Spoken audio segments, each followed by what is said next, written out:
It's the Orioles on Macedon. It's a day game, a Sunday, and another big crowd on hand as the Orioles not only wrap up the series against the Twins, but wrap up this homestand. Well, a homestand that started out so beautifully now depends on today's game as to how it's going to end and look for the Orioles. This has been a very tough series against the Minnesota Twins team that has been able to scratch out some wins. Let's go back, start where it started, here on this homestand. The A's came in. Manny Machado would deliver a home run, 8-6, 13th inning walk-off. Not to be outdone, Davis walk-off next night. Orioles win it by a score of 4-3. They take the first two. Adam Jones says, why don't I join in? He delivered 2 home runs in an 18-2 whitewashing by the Orioles of the A's. Can they sweep? The answer, yes. Their closer would come on, Zach Britton, in a 4-2 game-ending double play. The Orioles come away with a sweep 4-0.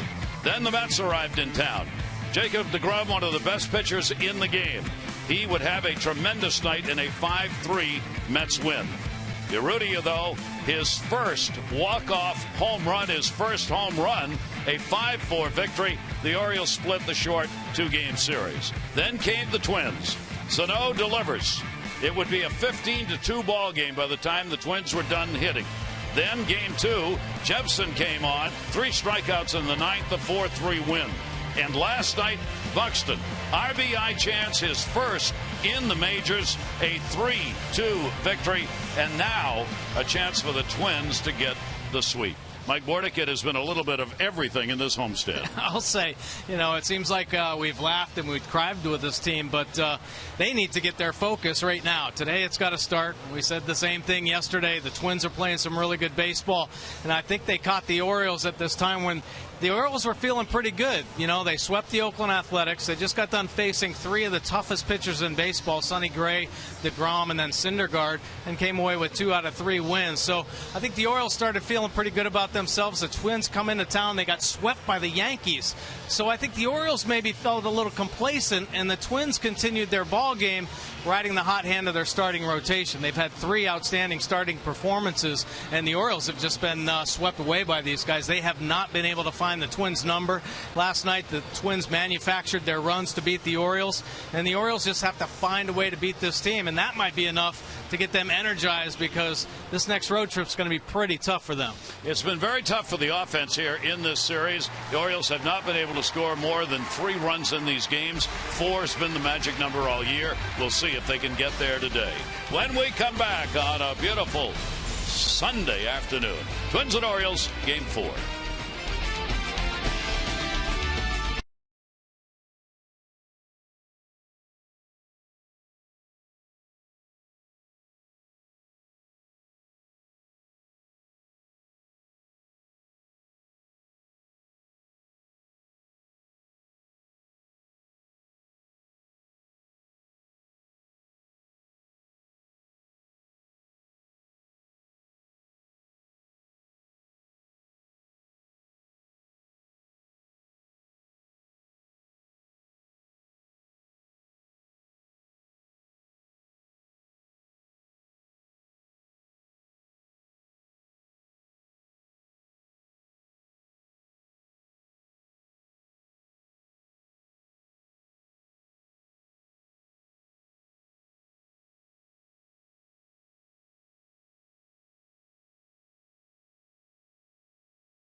Is brought to you by Southwest Airlines. Book your low fare now at southwest.com. Some overcast clouds, but a very pleasant day for a baseball game. Take a look at our BGE home game time temperature, 80 degrees, humidity all the way down to 39%. BGE Home, Baltimore's home team for heating, cooling, plumbing, and electrical. Why would you call anyone else? Here's the starting lineup. A few changes for the Twins on this Sunday. Buxton, Dozier, and Mauer. Sano, Plouffe, Rosario, Escobar. Chris Harriman's going to get the start behind the plate, and Shane Robinson will be out in right field. Last 4 games, Joe Mauer, the veterans, had a hot bat. And let's take a look at Kevin Gausman's pitch arsenal this season. The fastball 72% of the time his go-to pitch, and it's one of the best fastballs you're going to see in the game. He's rushed it up to 98, 99 miles an hour this year. Breaking ball is the slider 10% of the time. Changeup has 2 grips, the circle change and then the Vulcan change. Pretty good pitch as well. 4.48 earned run average, 58 Ks, 17 walks in his 66 and a third innings of work, holding opponents to a 2.44 batting average. He is a fly ball pitcher. 56% of his outs in the air, giving up 9 home runs this year. I guess the story, though, for Kevin Gausman is his starts at home. 4 starts at home, all quality starts, and he's carrying a 1.67 earned run average. They need him to continue that home success here. The Orioles have got to get on a roll, and it has to happen today.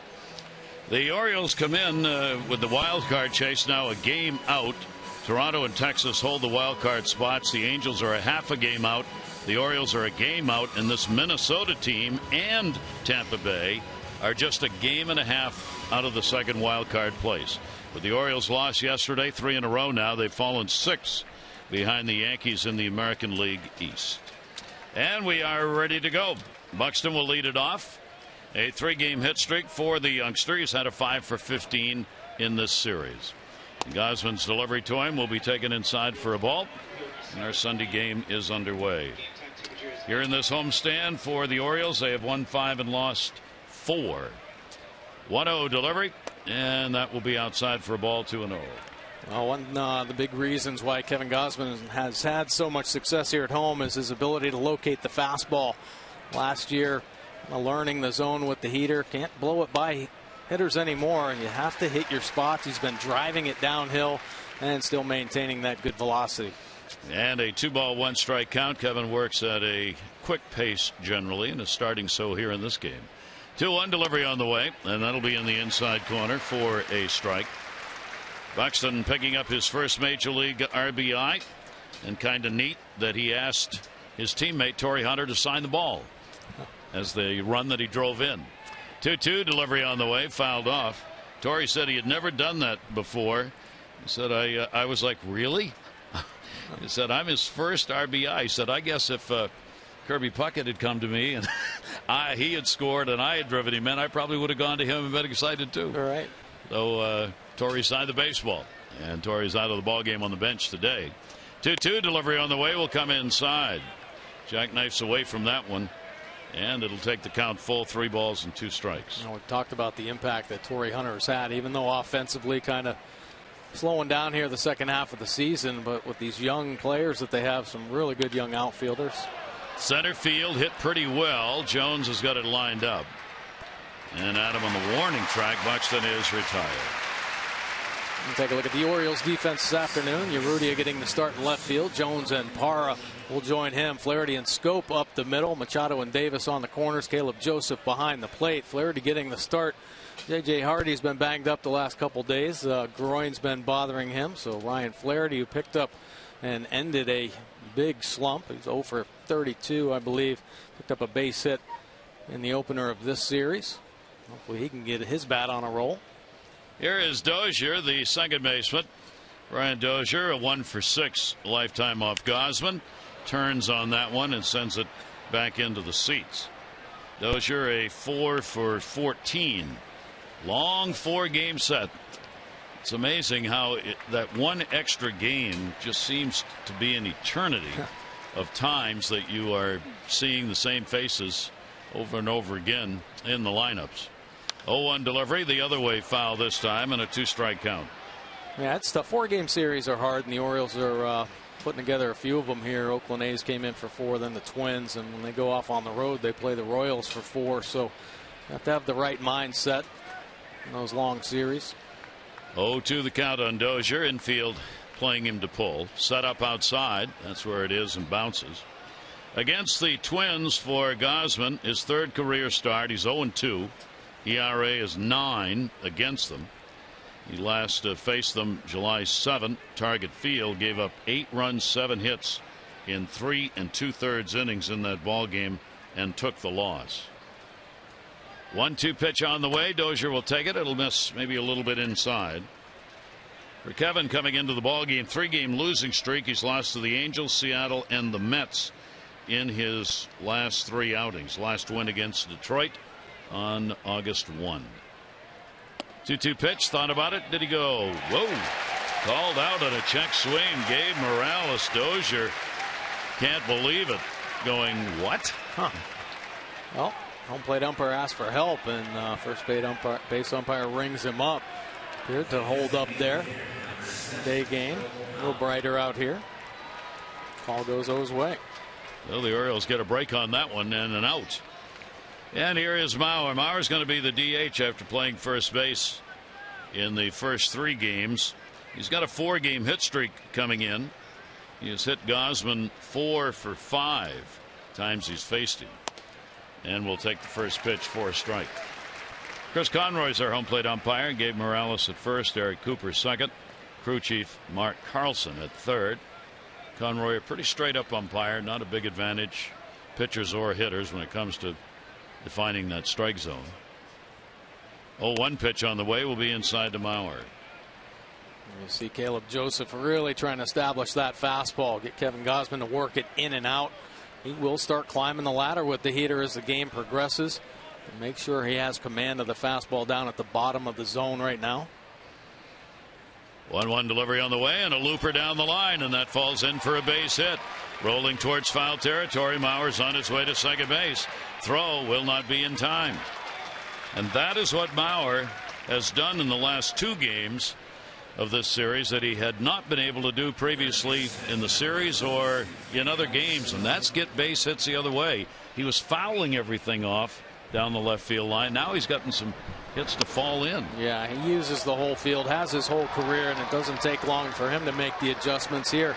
Staying on the breaking ball, the rare breaking ball from Gausman, but still the ability to pull the hands through, let that bat head drag through the zone and use the whole field. So the first scoring opportunity will come to the Twins. They were 2 for 9 in the ball game yesterday. Runners in scoring position, and he whacks that one to right field. It is way back and off the top, and goodbye home run. Sano has hit another. His second home run in this series comes with 2 down and Mauer on, and the Twins have a 2-0 lead. Boy, this guy is tearing up the Orioles this season. Called up just before they played the Twins back at Target Field, and he did some damage in that first series. Here, limited lower body movement, upper body strength. Catches a Kevin Gausman fastball, center cut, and drives it deep to right center. Boy, what a start he is having in his major league career. His 11th home run of the season already, and he's not had that many at bats. That one will be fouled away by Plouffe. So Sano gets the home run, the 10th surrendered by Gausman. 6 of those have been hit by right-handers this season. 0-1 delivery on the way, and that's going to be a base hit up the middle, hit hard. So after a couple of outs, a double, a homer, and a single now by Plouffe. Well, they see the fastball coming. I mean, you got to gear up to hit Kevin Gausman's heater. He throws it over 70% of the time, so you know you're going to get that pitch. And at times, you can time a pitcher with a good fastball. And even if it's a quality pitch, your timing's on it, your rhythm's on the fastball, so you can still cover the plate. There, a pretty good one driven to the bottom of the zone, but Plouffe staying on it to keep this inning going. So 3 hits in the inning. Here's Rosario, 3 for 11 in the series. There are 2 down. And the pitch will be outside for a ball. This has been a problem area for the Orioles this year, pitching wise, and that's home runs surrendered. They rank 10th out of the 15 teams in most home runs given up this season. In fact, both the Orioles and the Twins have had problems with that. The Twins are 11th in the league in home runs surrendered. 1-0 pitch on the way, and the breaking ball is going to miss outside. Count goes to 2-0 to Rosario. You got to show you can throw the off-speed pitches for strikes, or they will just continue to sit on that fastball. Just missing there. 2-0, 2 down. Short lead at first base for Plouffe. That'll be fouled off the other way. Well, Sano with that home run, he's now got 11 home runs and 149 at bats. I mean, that's an enormous pace. And against the Orioles, he's had 3 of them this year and now has 8 RBIs in the 7 games these teams have played. He and Dozier have been big RBI people, along with Rosario. He's had 5 RBIs against the Orioles this season. That one will be fouled away again, and that too is going to be out of play. Yeah, Sano actually missed all of last year. There's a look at him and Maurer talking it up. So he missed all of last year with Tommy John surgery. Got off to a real slow start in the minor leagues, but picked it up. And they said, hey, we need to bring this kid up while he's rolling. And he has made an impact on this team. 2-ball, 2-strike count to Rosario, and he goes after one. So Gausman will get the strikeout 2 in the inning, but 2 runs, 3 hits, no errors, 1 left on base. Home run by Sano, 2-0.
Has scored in the first inning. Twins do here.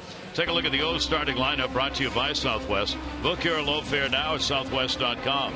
Machado, Power, and Jones, Davis, Clevenger, and Scope, Urrutia, Joseph, and Flaherty. 6-game hit streak. Steve Clevenger remains in the DH role. And let's take a look at Mike Pelfrey's pitch arsenal this season. The fastball 72% of the time. He's another 2-seamer, likes to get the ground ball. He can rush it up there to 96 miles an hour. Works in the low to mid 90s. The breaking ball has a curve and a slider, has a split finger for the change. 23 starts, 6-7 record, 3.62 earned run average. Opponents hitting 286 off him. Only giving up the 7 home runs this year, but he has gone 5 starts here recently without giving up a home run. So commanding that 2-seamer at the bottom of the zone. Manny Machado leading it off for the Orioles. The 2 for 12 in the series. Manny has been held down. Pelfrey with the 1-0 pitch on the way down the line in right field, and that one is going to curve foul. So the Orioles offense has been kind of scuffling along here recently, in a large part due to lack of home runs. When they wanted a nice little tear, they had 6 games where they hit 15, but here against the Twins in this series, only 1 long ball. Twin starters have really been able to shut them down. Their bullpen's been outstanding as well. On the season, in the games played, the Twins have out-homered the Orioles 8-6 this year. 2-1 strike count. Pelfrey with a big windup and a ground ball right to the hole where they had left it vacant. Dozier had moved over towards second base, so Machado's got a leadoff single. And take a look at the Twins defense. Rosario, Buxton, and Robinson getting the start in right field. Escobar and Dozier up the middle. Sano making the start at third base. Plouffe slides over to first base, and Herman doing the catching. So here is Parra. Parra's had a big series RBI-wise with 4 coming against the Twins in the 4 games. Just 2 for 12. One of those a home run. Orioles with a leadoff man on base. Pelfrey is a pronounced ground ball pitcher. 8th in ground ball to fly ball ratio in the American League. He gets a lot of induced double plays. And the pitch is taken inside for a ball. And we'll see what the Orioles can do against him here in this ballpark. He's had 2 career starts here, and he has won both of them. And that is his record against the Orioles, 2-0. He faces them for the first time this season. 31-year-old delivers on a ground ball off his foot. Take a look at our Express Stat by Express Care, a LifeBridge health partner. For locations, visit whywaitintheer.com. Highest OPS versus right-handed pitchers since July 1st. Well, there's Parra on the list with a 1.070. Miguel Sano 1.062. He continues to add to that, but Parra has been red hot all year long. Coming over from the Brewers last couple months, 9 home runs, 9 doubles, 3 triples. Hit .435 in July. He has been an offensive force. He's picked up his consistency here on this homestand. 4 home runs. Gerardo Parra stands in as Pelfrey took a long look over to first base on Manny Machado, who has done some running. And they have run this year against Pelfrey, 7 out of 8. Herman doing the catching. His 24th game behind the plate. With Suzuki out of there, he's thrown out 4 of 12. So their backup catcher getting the start with Pelfrey on the mound. 2-1 strike count. Machado trying to draw the attention and gets it, as he had walked off a pretty good lead over there, and that results in the throw. 16 out of 21 stolen base wise for Manny Machado. Orioles have not done a lot of running, particularly here in the second half of the season. The Orioles are last in stolen bases in the American League. Well, I think just the fact that Manny's getting picked off a couple times over there proves he's getting in the head of Pelfrey a little bit. That's a good sign. Get the starting pitcher distracted and make a mistake with that sinker. Parra going after it, fouls it back into the screen, and a 2-ball 2-strike count on Parra. Let's look at Manny's numbers, leading the team with the 16 steals, 21 attempts. Pretty good percentage there at 76%. Orioles offense has to take note of Manny's at bat there. When you face a sinker baller, you better get him elevated. Manny's base hit up in the zone. Sinker ballers are down. They have great movement, and you play right into their game if you offer it those pitches. 2-ball 2-strike delivery on the way, will be inside. Pelfrey's been one of those pitchers where it's all the difference home and road. On the road, he's 2-5. He's got an ERA of 5.58. At home, he's been outstanding in his home ballpark with an ERA of under 2. Why? Who knows? That's one of those things you cannot figure out. 1.97 at home, 5.58 on the road. 3 balls, 2 strikes. Runner goes. Ball down the line, left field. Rosario, long run. Can't get there, foul ball, and Machado will come back. Well, you got to believe for Buck Showalter in this ball game, in light of the first 3, you start at least thinking this is going to be a low-scoring game. You've seen Minnesota manufacture runs. The Orioles have not been able to get more than 3 runs in a game against them. So I guess you start figuring, how can we put things in motion and make it happen? You really do. You have to push the envelope a little bit. This team's got to start taking some chances. I'm not saying chances to run themselves out of innings.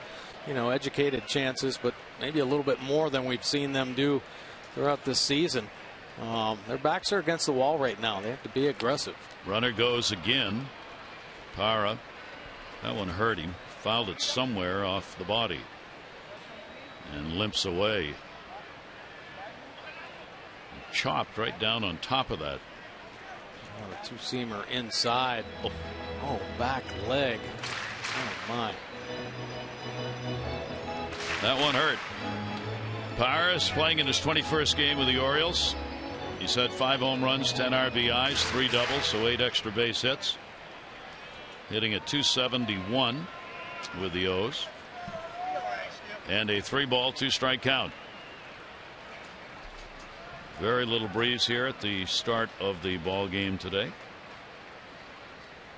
Pelfrey with another long look over there before he even goes into the stretch. Runner goes. Oh, came back. Ball driven to center. Manny will go halfway. Pires retired.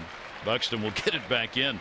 Manny started to run before Pelfrey even came out of the set, and would have had a stolen base, but then stopped.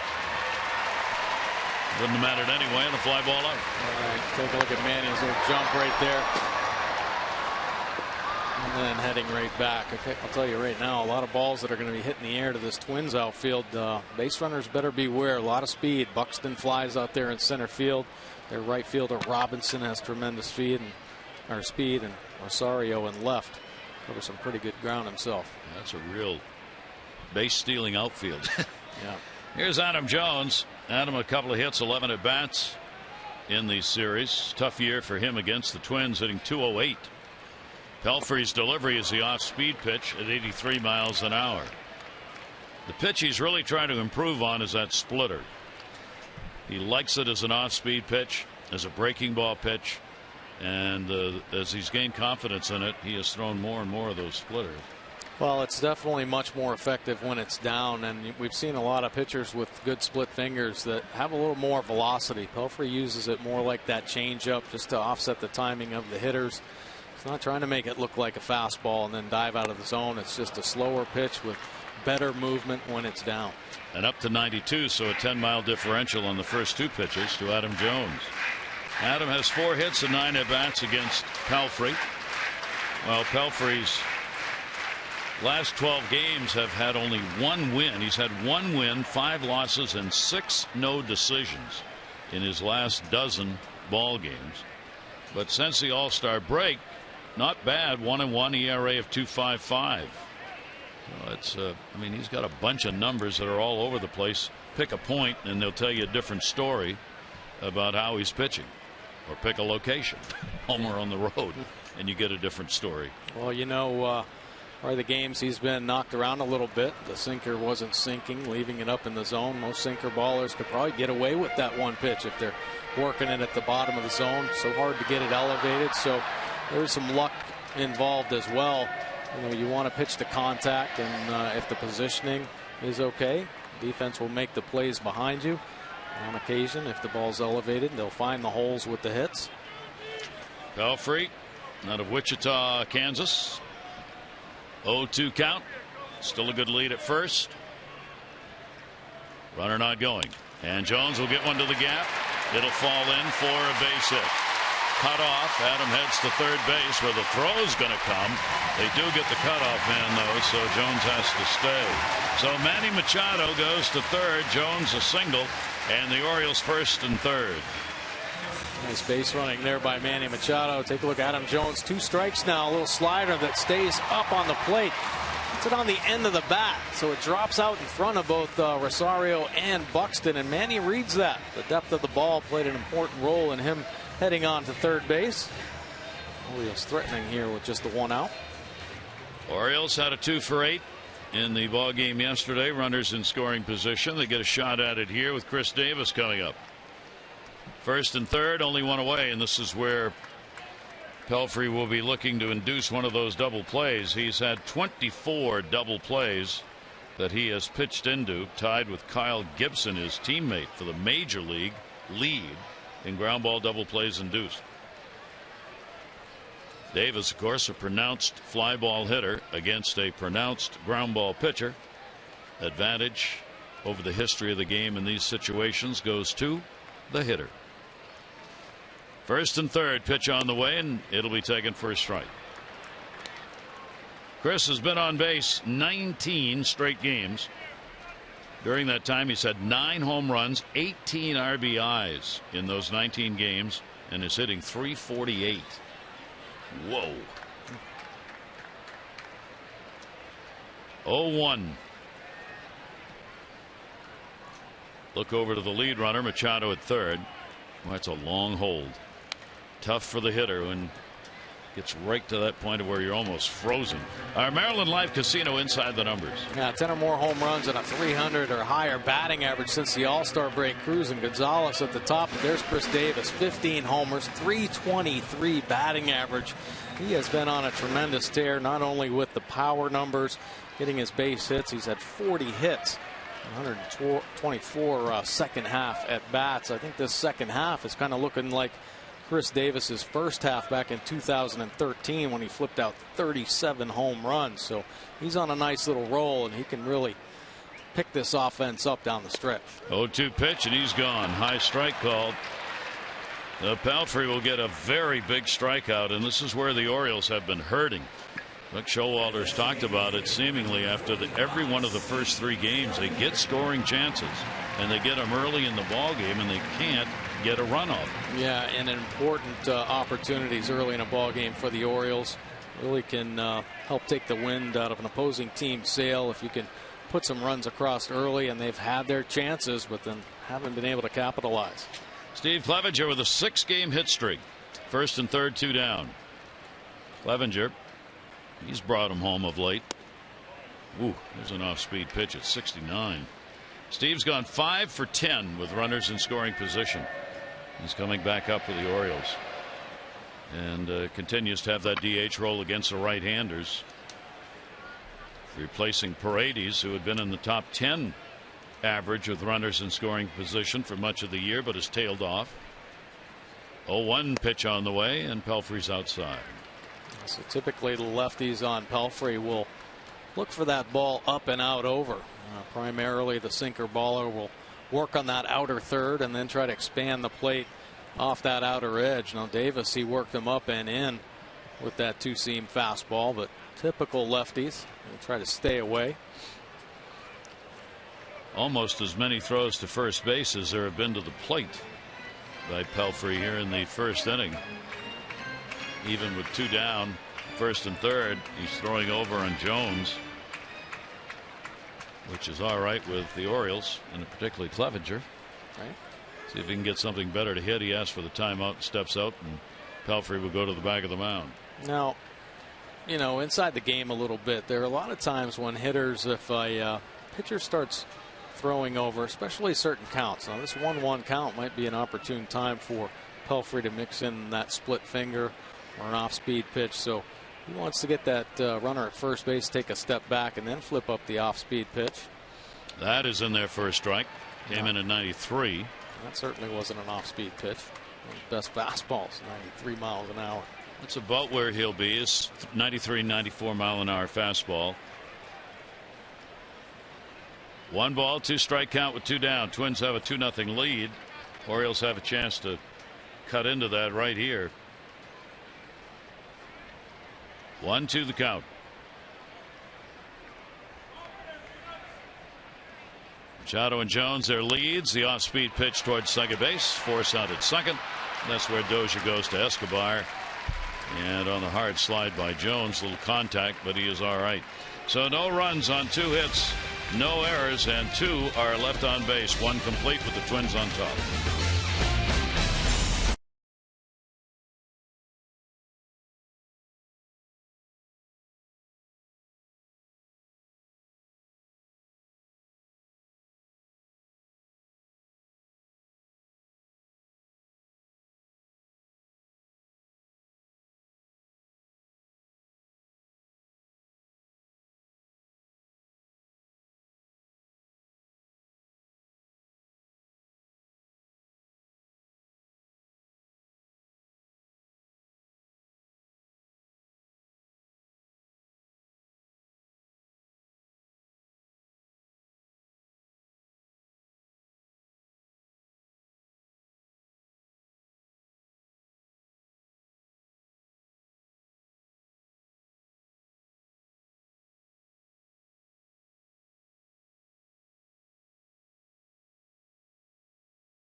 American Standard All-Star event. Visit MidAtlanticComfort.com for amazing rebate and financing opportunities. Well, the Minnesota Twins 7 through 9 hitters have definitely been hot in this series. 324, 7 runs, 10 RBI, a homer, 2 doubles.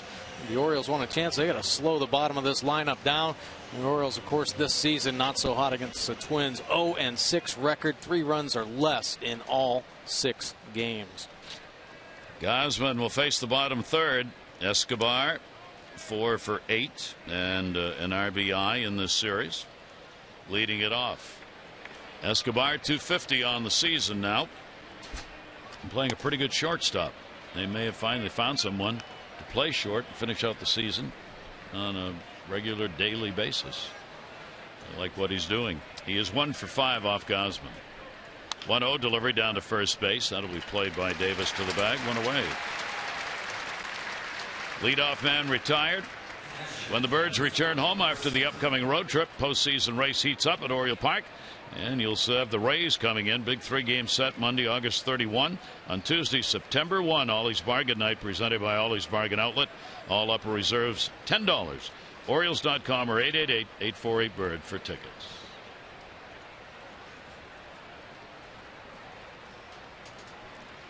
Herman doing the catching, goes after the first pitch and will foul it away. Herman getting a chance with Suzuki having caught the first 3 games in this series. So Herman and what used to be called the F Troop lineup for Sunday games, they don't do that anymore. Call it that in Major League Baseball. I guess it was a bit derogatory, although we always thought of it as the guys who generally ride the pine getting a chance to play. Yeah, and that was a tough decision for manager Paul Molitor, because Suzuki has been just tearing it up against the Orioles. Unbelievable numbers, hitting close to 500.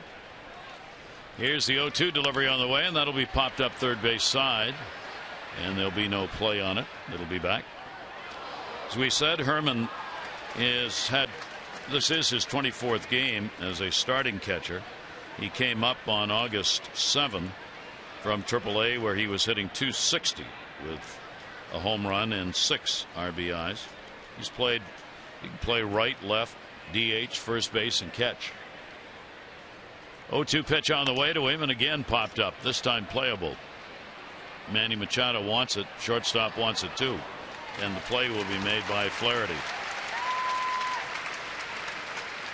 Let's take a look at some numbers here for Kevin Gausman. He is comfortable at Camden Yards this season. At home, 1-1 record with a 2.10 earned run average. On the road, got 1 win, 4 losses though, and that earned run average ballooned up to 6.44. Opponents hitting much better, giving up fewer home runs here at home. 26 punch-outs, just 6 walks compared to 32 and 11 on the road. So sometimes it's tough. Your routine gets shaken when you go on the road. Gausman will definitely learn how to make those adjustments, but at least he feels comfortable here, and you can build your confidence off some of these home starts, and they're going to need him to be confident as he wraps up the season. Shane Robinson getting the start in right field, where Torrey Hunter had been in the first 3. He's 1 for 2 in the series. He'll take the pitch in there for a strike. It's been the off-speed deliveries and the inability to get them for strikes that have caused some problems for Gausman and had opposing teams sitting on the fastball.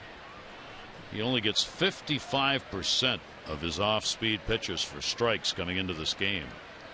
1-1 delivery. That's not enough, and hitters know that, so they sit dead red. Yeah, well, for sure, and Kevin's well aware of that as well, and he has to be so fine with his fastball. He's going to have success in ball games, but when he can get that changeup consistently over and occasionally flip the breaking ball in for strikes, that's all you need is a little bit to get in the opposing hitters' heads, keep them thinking and off balance, and that fastball will definitely play up. Robinson now with a 3-ball 1-strike count. Speedy number 9 hitter. He'll go after that one and foul it back. As one of the Twins said, Robinson has been a very good pickup for this ball club. He'd been with the Cardinals for 5 seasons. Teammate said he gives us pluck. The plucky. He grinds Robinson. it out. 3-2 delivery on the way, and that one to center field. Adam Jones over a bit. He's got it in a 1-2-3 inning. Twins are retired. The Orioles. Scope, Rudia, and Joseph when we come back.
our country in Qatar. Please direct your attention to the video board in center field for a very special message. Hey guys, I'm Senior Airman Jones. I'm currently deployed in Al Udeid Air Base, Qatar, FP edition, doing FP duty out here. Just want to give a shout out to my mom, Shannon, her fiance, Mr. Kinney, and all my brothers and sisters, Lidora, Winter, Lauren, Christopher, and Matthew. I just want to let you guys know that I love you all, and I'm going to see you all soon. Go Orioles, and one last thing, City forever. Military greeting, fans acknowledging between innings here at the ballpark today, as the Orioles have been doing on select Sundays. Orioles get Jonathan Scope up. He is 1 for 10 in the series. Pelfrey's delivery to him, a ground ball towards short. Big hopper. Escobar has got it. And Scope is retired. One away here in the second. Well, we come into this Sunday.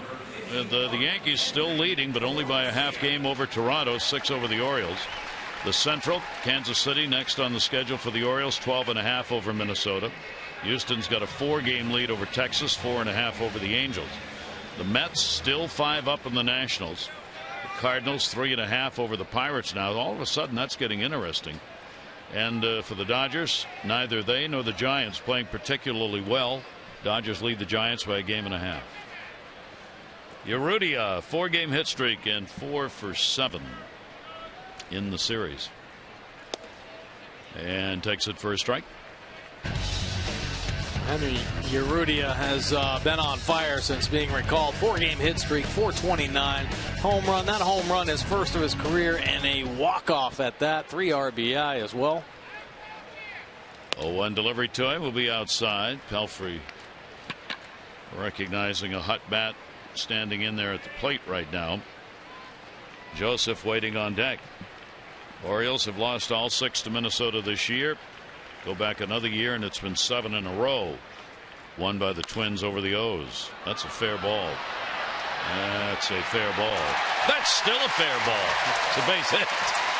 When you're hot, you're hot.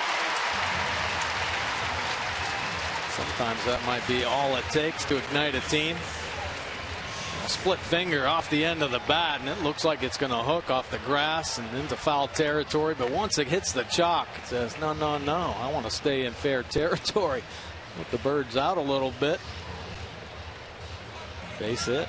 So the Orioles got their 3rd hit of the ball game with 1 down here in the 2nd inning. Caleb Joseph coming up. Caleb has had a 1 for 4 in this series. The homestand, he is 6 for 21 with a home run, 6 RBIs, and 4 runs batted in so far in the 9 games played of this homestand. Timeout was asked for at first base. Urrutia doing a little groundwork down there. Yeah, Caleb's been quite a story for this Orioles team. A great story just to take advantage of his opportunity in the major leagues last year as he helped the Orioles make it or win the East when Matt Wieters went down.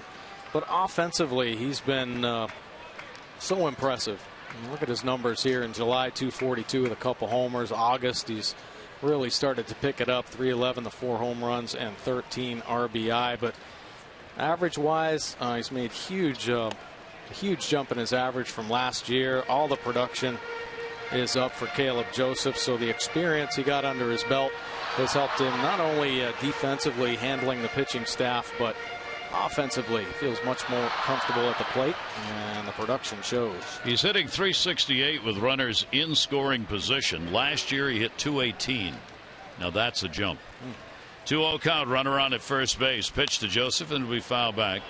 Pelfrey clearly is trying to stay inside on Caleb on those first 3 pitches.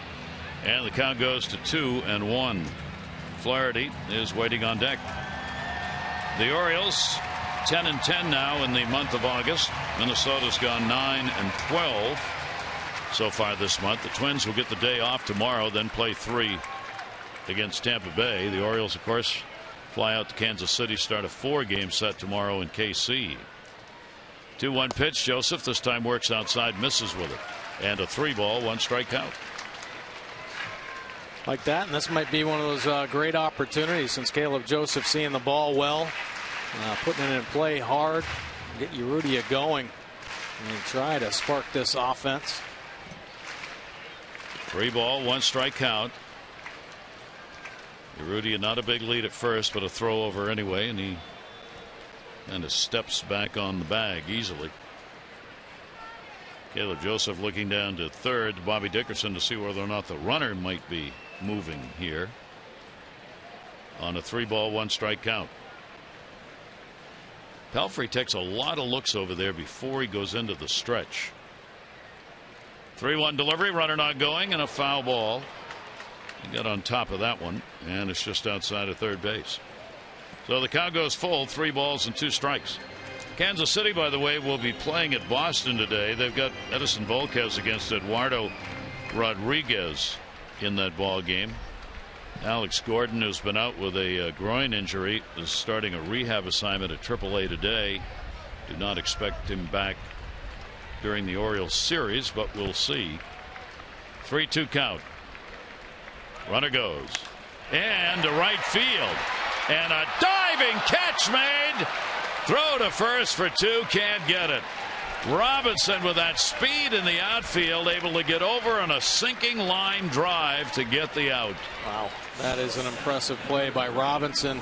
And in right field tonight, great diving effort, somehow able to hold on to that baseball. Caleb Joseph whistles it, hands on the head in frustration because that ball is moving away from Robinson. Very tough play. Get on that hard line drive. Robinson can play all outfield positions, and they're different reads from each spot. That one was working its way to the right field line. Robinson making the highlight film. Nice play, big play.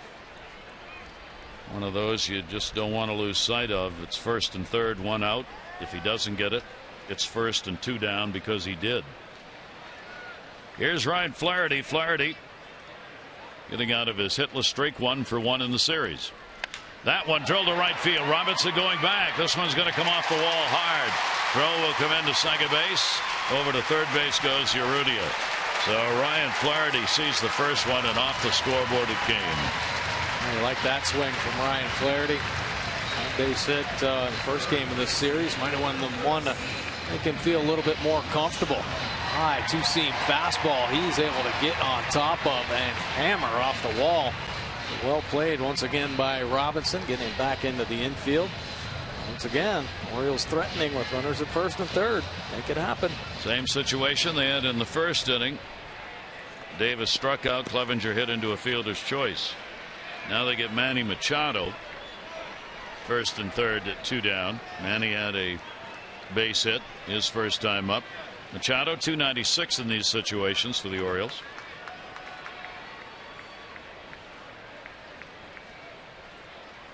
Pelfrey's delivery to him, and that'll be taken inside. Our Maryland Lottery contestant of the game, Leroy McClelland Sr. from Essex. $500 for being selected, $500 more for every Orioles home run hit today. Play baseball bucks, scratch odds up to $50,000. Enter non-winning tickets for a chance to be the contestant. Visit mdlottery.com/baseball. Manny Machado, 1-0 count. And a step-off look over. Pelfrey pays more attention to base runners than any pitcher we've seen this year. Yeah. I'm not saying that negatively, just he does. He really has an eye on the bases, even with 2 outs. The 1-0 pitch on the way, staying inside again, and will miss with it. 2-0. Good patience there by Manny Machado, recognizing the movement of the 2-seamer. Most good sinker ball pitchers make that fastball. Looks like it's going to catch that inner third, but that 2-seam action runs off that inside corner. See a lot of times right-handed hitters especially fouling it off their ankles or knees. 2-0. See if he gets one to hit here. Runners off first and third, again inside, and the count goes to 3-0. You can see why Pelfrey has hit 10 batters this year. He's got 10 hit batters and 4 wild pitches. He likes to work inside on these right-handers. In, and even further in. 3-0 count. Urrutia off third, Flaherty off first. 3-0 pitch, green light, fouled off. Got a piece of Herman. I like that call. Manny Machado, the green light. He stayed within himself all year long. He has not given away many at bats at all. Perfect situation there. You know, Pelfrey's going to be in attack mode after falling behind. Two-seamer down at the bottom of the zone, and then he aggressive hack at it. Still a very good hitter's count.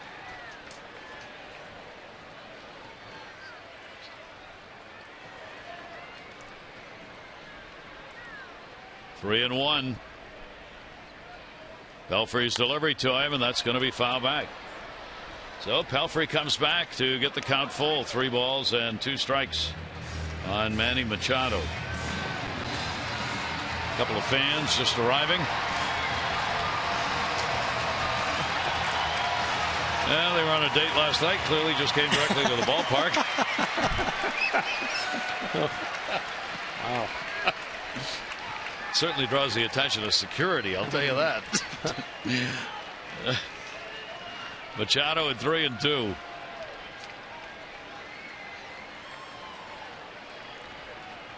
Plouffe will play behind the runner at first. Flaherty. 3-2 delivery. And a ground ball to short. Play's got to go to first. Escobar does. No runs, 2 hits, no errors. 2 are left on base. 2 complete. 2 seems to be the number. 2-0 Twins.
Devin Travis may need a full offseason to recover and may not be able to get back. Blue Jays have recalled Josh Toll to be their knuckleball catcher for R.A. Dickey. Also give their starter a rest behind the plate. He is back with the ball club today against the Angels. And Michael Pineda says he's ready to go, so the Yankees have put him back in the rotation. He is scheduled to pitch Wednesday against the Astros. Well, they thought Pineda was going to be out of it a little bit longer with that forearm strain, but he surprised him. He's back and ready to go.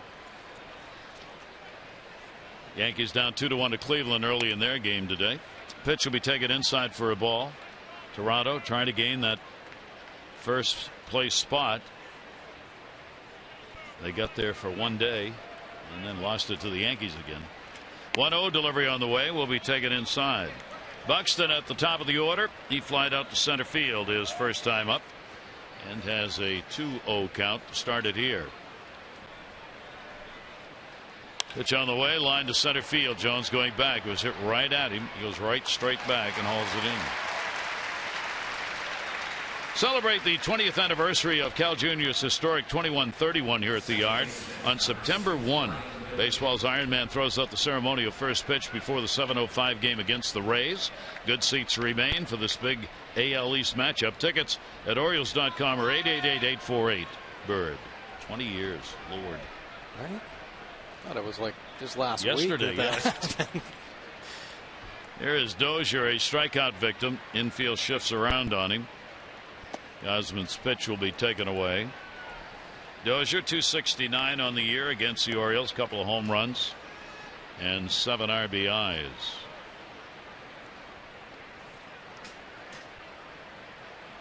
.0 by Kevin, an off-speed breaking ball and a good one. Bends in for a strike, 1-1. Yeah, Kevin's got to start going to that change-up off-speed pitch before or early in the count. Trying to get these guys out front, maybe some early soft contact outs. Fair ball. Another one. That's the second one we've had right up in front of the plate. Little soft toss made by Joseph to get the out. 2 down. Time for you to tweet your strongest fan photo. Use O's Couch Cam. You might see yourself in an upcoming broadcast brought to you by T-Mobile. Mauer will come up slowly in order to give his pitcher a little rest. First 2 outs here in the 3rd inning have been pretty quick. Twins trying to sweep the Orioles in this 4-game set. Last time they did that was 2007. And a season sweep if they can get it. They would win all 7 games if they can get the victory today. Pitch is in there for a strike. This is, of course, the season series. Twins obviously have won that no matter what happens today. It's just the first season series win they've had against the Orioles in 5 years. And that pitch is taken down low for a ball. Oh, nice try. Good fastball down and away. Tries to back it up with a good change. Just missing off the outside corner. I make quality pitches to Mauer. Very rarely will he swing at a bad ball. So quiet in the box. Not a lot going on with the lower half. Limited head movement. And he will get the pitch inside. 2 ball, 1 strike count. Kevin in his career 12 wins, 17 losses. He's worked as a starter now for 10 games, including this one. 18th game that he's pitched in. Bauer fouls it back to even up the count.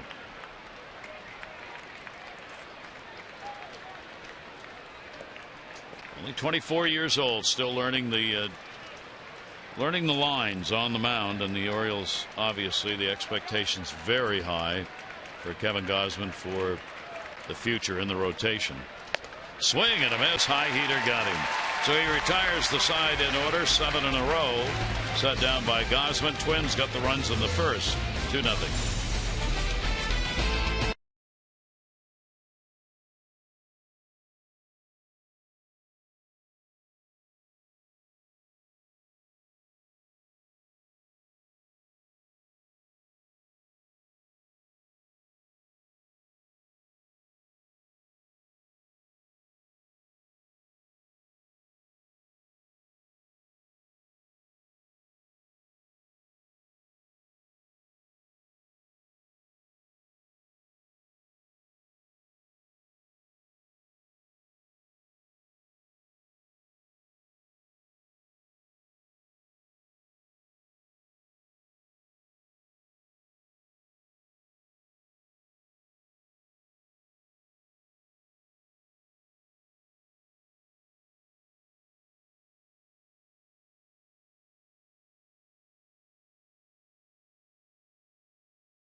Miller Light.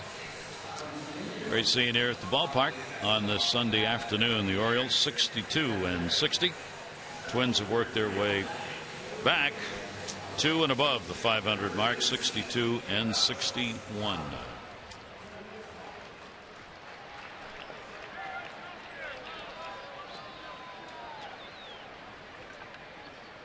Orioles down 2-0. Parra will lead it off. Fly out to center field. His first time up. Parra, Jones, and Davis. Mike Pelfrey's delivery will be outside for a ball. Yankee game today. Andy Pettitte had his number retired, and the monument unveiled in Monument Park there at Yankee Stadium. 1-0 pitch on the way. That one drilled right field. Robinson back looking. It'll hit the wall right on the base, actually. Going to go for two. Here's Robinson's throw, and it'll be a double. Every inning, this Orioles offense has been able to get runners on base. Nice start by Parra, picking up his 28th double. Well, time they start taking advantage of these opportunities. Heart of the order coming up. Jones and Davis. Take a look at Parra's swing. A quick load as he turns that front side, and then everything comes through on the fastball that stays up. He gets to that inner third about as well as anybody we've seen here recently. Great swing by Parra. Orioles 0 for 3 with runners in scoring position today. Jones, a base hit his first time up, as the Orioles get another chance.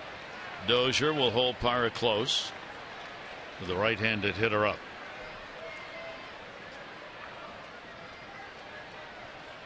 Pelfrey's delivery, and that's fouled back over the screen. Take a look at our Jeep Inside the Numbers. The largest difference in ERA this season, and there's Mike Pelfrey. 1.97 at home. On the road, 5.58. That's a difference of 3.61. Hutchinson, Teheran, Guthrie, and Danks on that list. But, you know, we've kind of been talking about some of the Twins pitchers. It seems like that's a common theme. And they have not shown the road woes here in this series. The Orioles trying to get that earned run average back up. 0-1 delivery on the way. Jones will pop it up. Long run for Robinson. He'll get there. Runner will stay at second base. So Jones is retired. One down. On Friday, September 11, the Royals are going to be coming to the Yard to begin a 3-game ALCS rematch. The first 25,000 fans 15 and over September 11 get the Orioles hooded sweatshirt. Get ready for October and the race to the postseason. Big games. Tickets at Orioles.com or 888-848-BIRD. You know, that Pelfrey ERA differential. I mean, the real story is probably not his road earned run average, because in his career it's been up over 5. But at home in his career it's 3.84. So him pitching so well at home is really the story. Just that 1.97. He's been nails. Yeah, that is such a low ERA wherever you're throwing it. That's probably a career low if he's able to keep it. Here's Chris Davis. Davis will take it up high. Davis, a strikeout victim. His first time up. 1-0 count. Orioles trying desperately to get a run in. They have not come easy here in this series, even with the chances they've had. 1-0 count. Outfield very deep. Playing into pull. He's got that whole left center field alley wide open. 1-0 delivery by Pelfrey's an off-speed pitch at 78 for a strike. Just the split finger kind of floating it in there. Very slow, soft pitch, and I think the fact that he throws it so slow makes it a lot tougher for hitters to pull the trigger. Chris has had more chances with runners in scoring position than any other Oriole this year, hitting .283. 1-1 strike delivery on the way, and a swing and a miss on the big uppercut. Pelfrey gets ahead 1-2. Slows him down with the 78 mile an hour splitty, then 94 on the outside corner with good running movement. Chris has been at the top of the American League home run department in August. He's got 9. He's hitting .329 this month. Just a big month of August so far for Chris Davis. Parra's off second base. 1-2 delivery on the way. Chris will take it up high. 2 balls and 2 strikes. Pelfrey very deliberate. Even when the bases are empty, much more so though when runners get on. He really slows the ball game down. Tries to freeze hitters with that long hold when he's in the stretch. like that. 2-2 delivery, and Davis goes after it and misses. Well, that was probably his best split finger of the game, and you see the effect of when it's down. You see the split finger grip. Now it looks like it's just going to float in there, but it fades down and away, and down it almost bounces in the dirt. So real good movement there. Big time strikeout pitch. So the Orioles still looking for a hit. That'll bring a run across the plate. Clevenger will try it again. He had runners at first and third in the first inning, and he hit into a fielder's choice. And the Orioles 0 for 5 in these situations, and that'll be fouled away for a strike.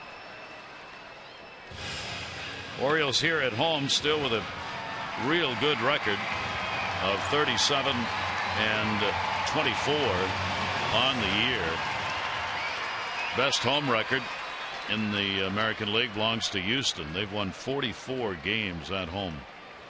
Cardinals have the best home record in the majors. They've got 46 wins in St. Louis. 0-1 count. Parra rocking back and forth at second base. Clevenger fouls at the same place. 0-2. Well, now Parra's got a nice opportunity to extend that secondary lead with 2 outs and 2 strikes, and the Orioles need to push something across the plate. Clevenger gets a base hit. The outfield, real good closing speed, so Parra's going to have to get a good secondary lead.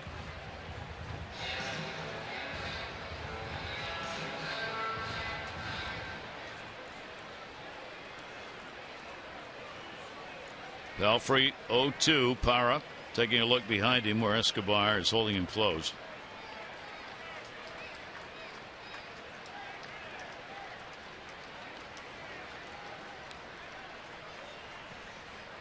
Shortstop backs off. The 0-2 delivery's up high. And a 1-ball 2-strike count.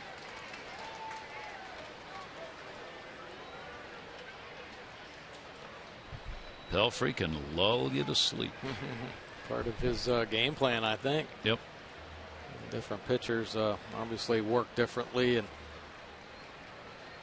I think ultimately I guess it comes down to how the pitcher feels, but team wise it's much better if the pitcher has tempo and everybody's involved and into the game. 1-2 count. Again the long look at Parra. Clevenger will take that one up and in this time. 2-ball 2-strike count. He's 35 seconds between pitches, so obviously the enforcement of the clock rule on 20 seconds. Yeah. Never seen the rule enforced on pitchers' timings to the plate. 2-ball 2-strike count. Escobar closing in behind the runner at second. Clevenger will go after it, foul it off towards the seats, and that will end up out of play. Got to protect 2 strikes. Belfry trying to backdoor the curveball there. Good job by Clevenger. Taking any chances, fouling off. Clevenger's been swinging the bat well all year long, but particularly well here with the Orioles. Home plate umpire Chris Conroy. Back and forth, rocking a little bit just to keep the blood flowing. 2-2 count. Power still out there at second base, and the 2-2 delivery. Tried to catch him on the inside corner. Count goes full.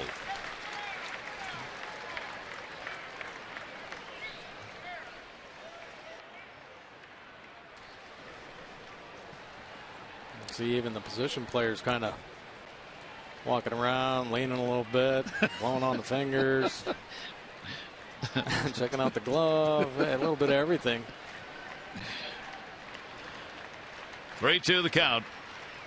There are 2 down here, and Clevenger will fight that one down the line. It too will take a hop into foul territory, so we'll do the 3-2 again. Well, pitchers that take their time on the mound definitely has an effect on the defense. And you wonder sometimes, you see balls just making it through an infield.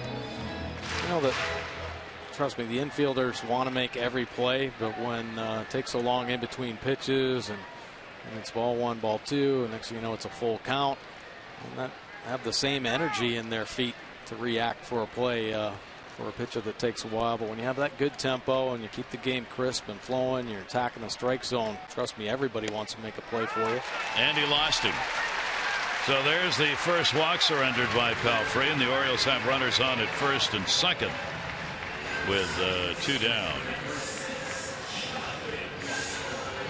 Get in on all the baseball action with Masson. Text the word Orioles 29292. Team alerts and chances to win.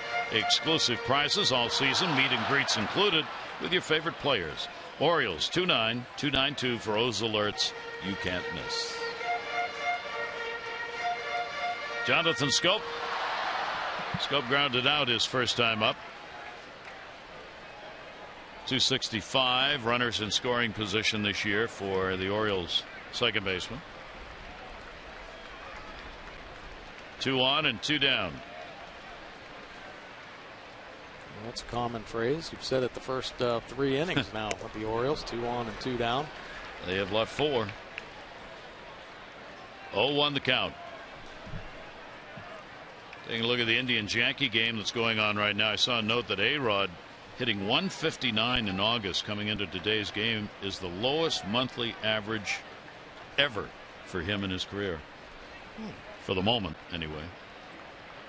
Really slowed down. He's had a big bat most of the year, though. 0-1 count.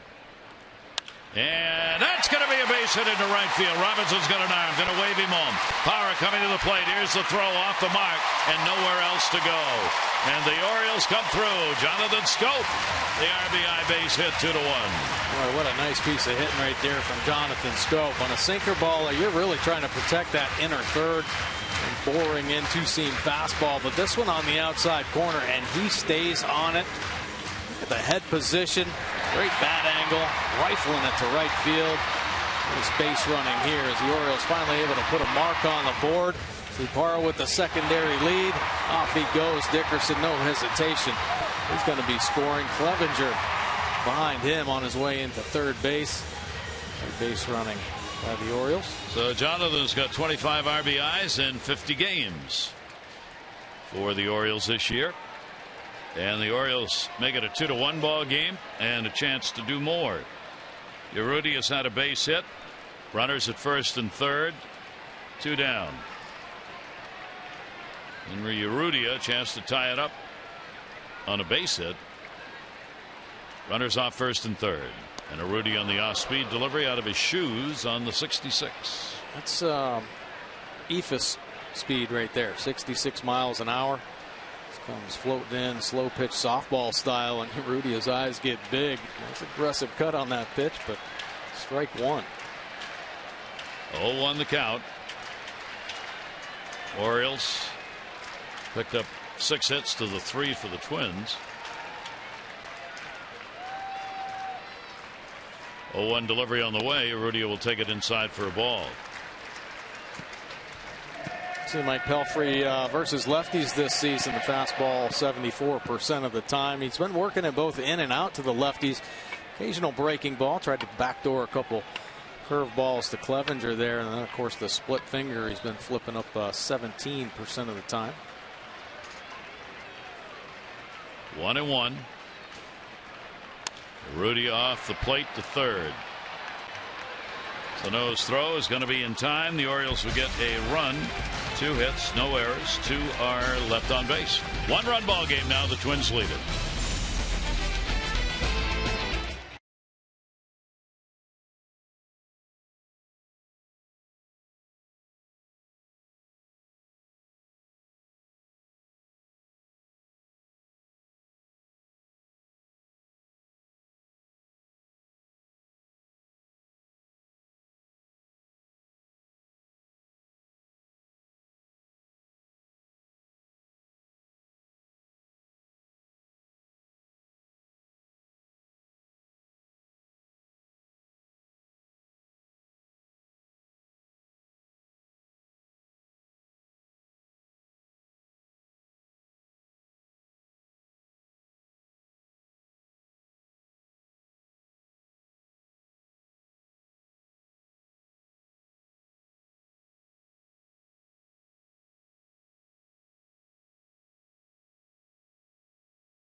Southwest Airlines. Book your low fare now at southwest.com.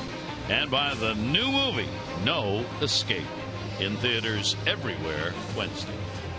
Gary Thorne, Mike Bordick with you on this Sunday. Thanks for bringing us along here as the Orioles try and wrap up a successful homestand. It'll either be 6-4 or 5-5, depending on the outcome. Kevin Gausman, no walks, couple of strikeouts. Pelfrey a walk and 2 strikeouts. As the Twins got 2 in the first inning on Sano's 11th home run, good for 2 RBIs. And the Orioles get 1 back on that Jonathan Scope base hit. 2-3-0 for the Twins, 1-6-0 for the Orioles. The Orioles have left 6, and the Twins have left 1. Gausman goes back to work. Sano, Plouffe, and Rosario. Sano, 2 home runs in this series and 5 RBIs. He is 4 for 12. And the pitch will be taken inside. Home run, first time up with the power hitter as the Orioles squeeze the middle of the outfield on Sano. The 1-0, and that's down low. Count goes to 2-0. You see Miguel Sano's power zone, his home run all in it, pretty much center cut. Now middle of the plate and down, all red. That's where he makes the hardest contact, and he's made some serious contact against the Orioles here recently. Of course, in this brief time up, only 150 at bats. He's got 11 home runs, 11 doubles. 3-0 count. Infield playing to pull. Sano will get a strike. Kevin has had an amazing number. He's recorded out 60% of the time when the count is 2-0, 2-1, and 3-0. League average 51%. He's at 60. That's how he does. He gets behind, then he's able to come back and throw strikes, and gets it full. 3 balls and 2 strikes. Well, he's got to make another quality pitch like that last one there. Sano will ask for the timeout.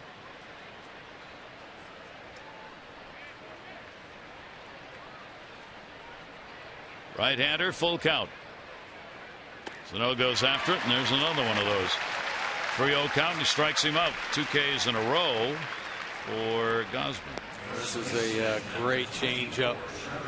Great location. Perfect arm speed, 85 miles an hour after a 95-mile-an-hour fastball down and away. And finally gets Sano to look like a normal hitter. Swinging at a bad ball. This guy's been covering everything. 4 strikeouts now for Gausman in the game.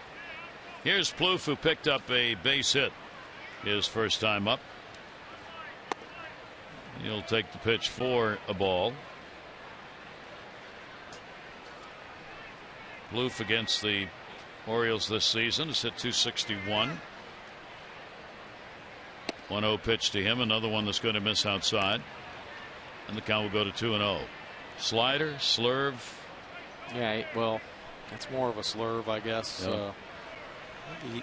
I think he actually has both a curve and a slider, but he primarily throws that slider, tries to throw it off the fastball at times. Still a work in progress, and really can't wait for him to get the feel for that spin pitch, because when he comes up with it, that's going to be the pitch that's going to launch him to the Here top. he goes again. 2-3-0 counts. He got a strikeout on Sano. Now he's got a 3-1 count on Plouffe. Adam Jones moves a bit to right on the count, and a ground ball to the middle, where it'll be played by Ryan Flaherty. And again, after a 3-0 count, he records the out. 2 down. Our PNC minor league report. Well, Mike Yastrzemski back on the list here, and this season not the best year for Yastrzemski, but he is helping this Bowie club with over 70 wins this season. .239 batting average, 3 home runs. Nice career numbers in the minor leagues with 20 homers, 26 triples. But yesterday, his dad, the captain, Carl Yastrzemski, turned 76, and Mike Yastrzemski turns 25. That's his grandfather, I'm sorry. Turned 26 today, so happy birthday. 25 today. Can't believe his granddad is 76 years old. I know. Whoa, another one of those. It's like Carl was just playing. Yeah. 1-0 pitch is taken for a strike. Rosario, strikeout victim. Here in the 4th inning, 2 down and nobody on.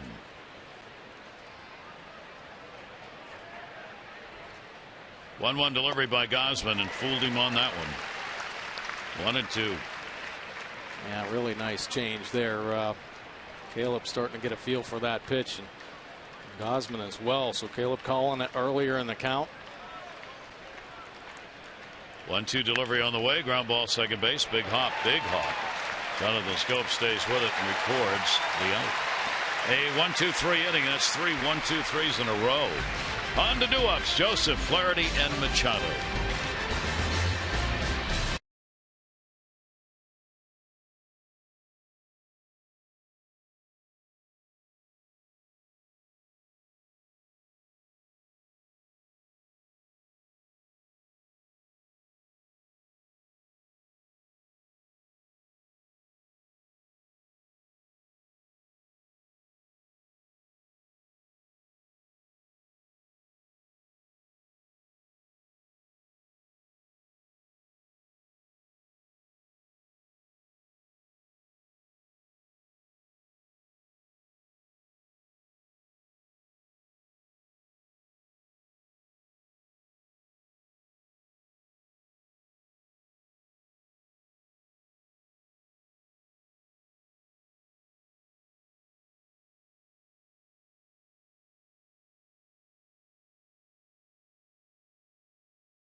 Rotation. He would have started against the Orioles tomorrow, but Chris Medlin is now going to do it.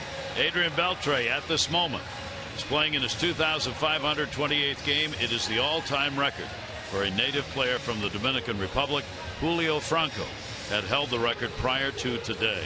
And Fernando Rodney in Seattle designated for assignment after the game last night.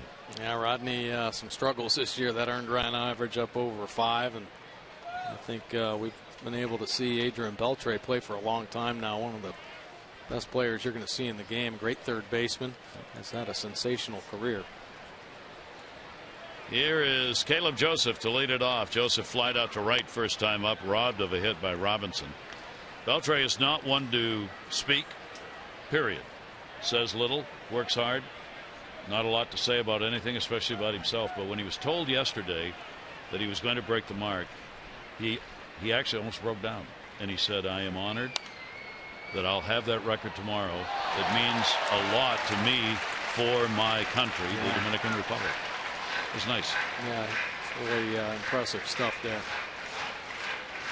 Joseph to be followed by Flaherty and Manny Machado. By the way, David Lowe has been outrighted to AAA Norfolk today, announced by the Orioles.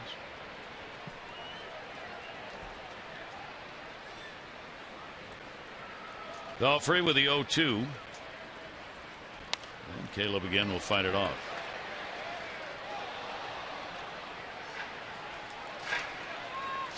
Well, I think that's fortunate for the Orioles.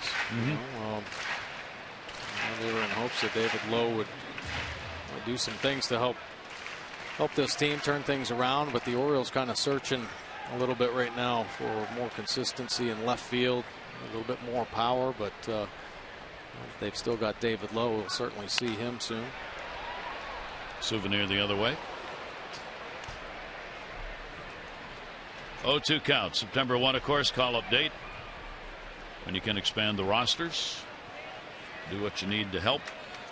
There'll be lots of discussion about that going into the final week of the month for every team.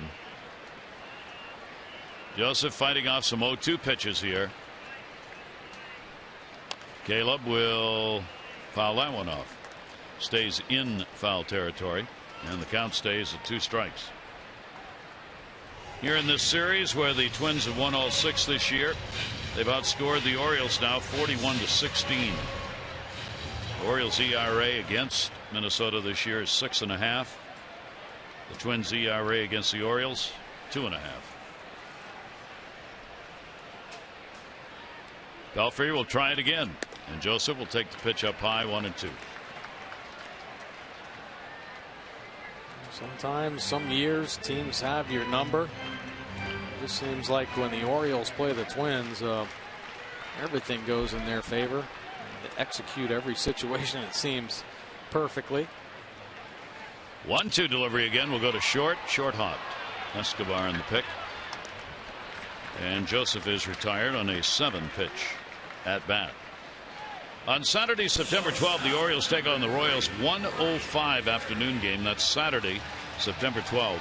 First 20,000 fans 15 and over get This Is a Birdland Orioles knit scarf.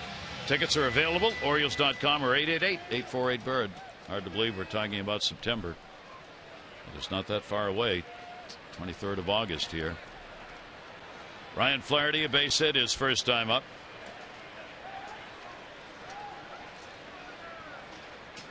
Flaherty will take the pitch inside for a ball. Flaherty got his single on the first pitch he saw in that at bat in the second inning. Orioles runners on every inning so far. 2 left in each of the first 3. 6 total, 3 in scoring position. 1-0 up high to Flaherty, 2-0. Pelfrey up to 71 on the pitch count here in the 4th inning with 1 down.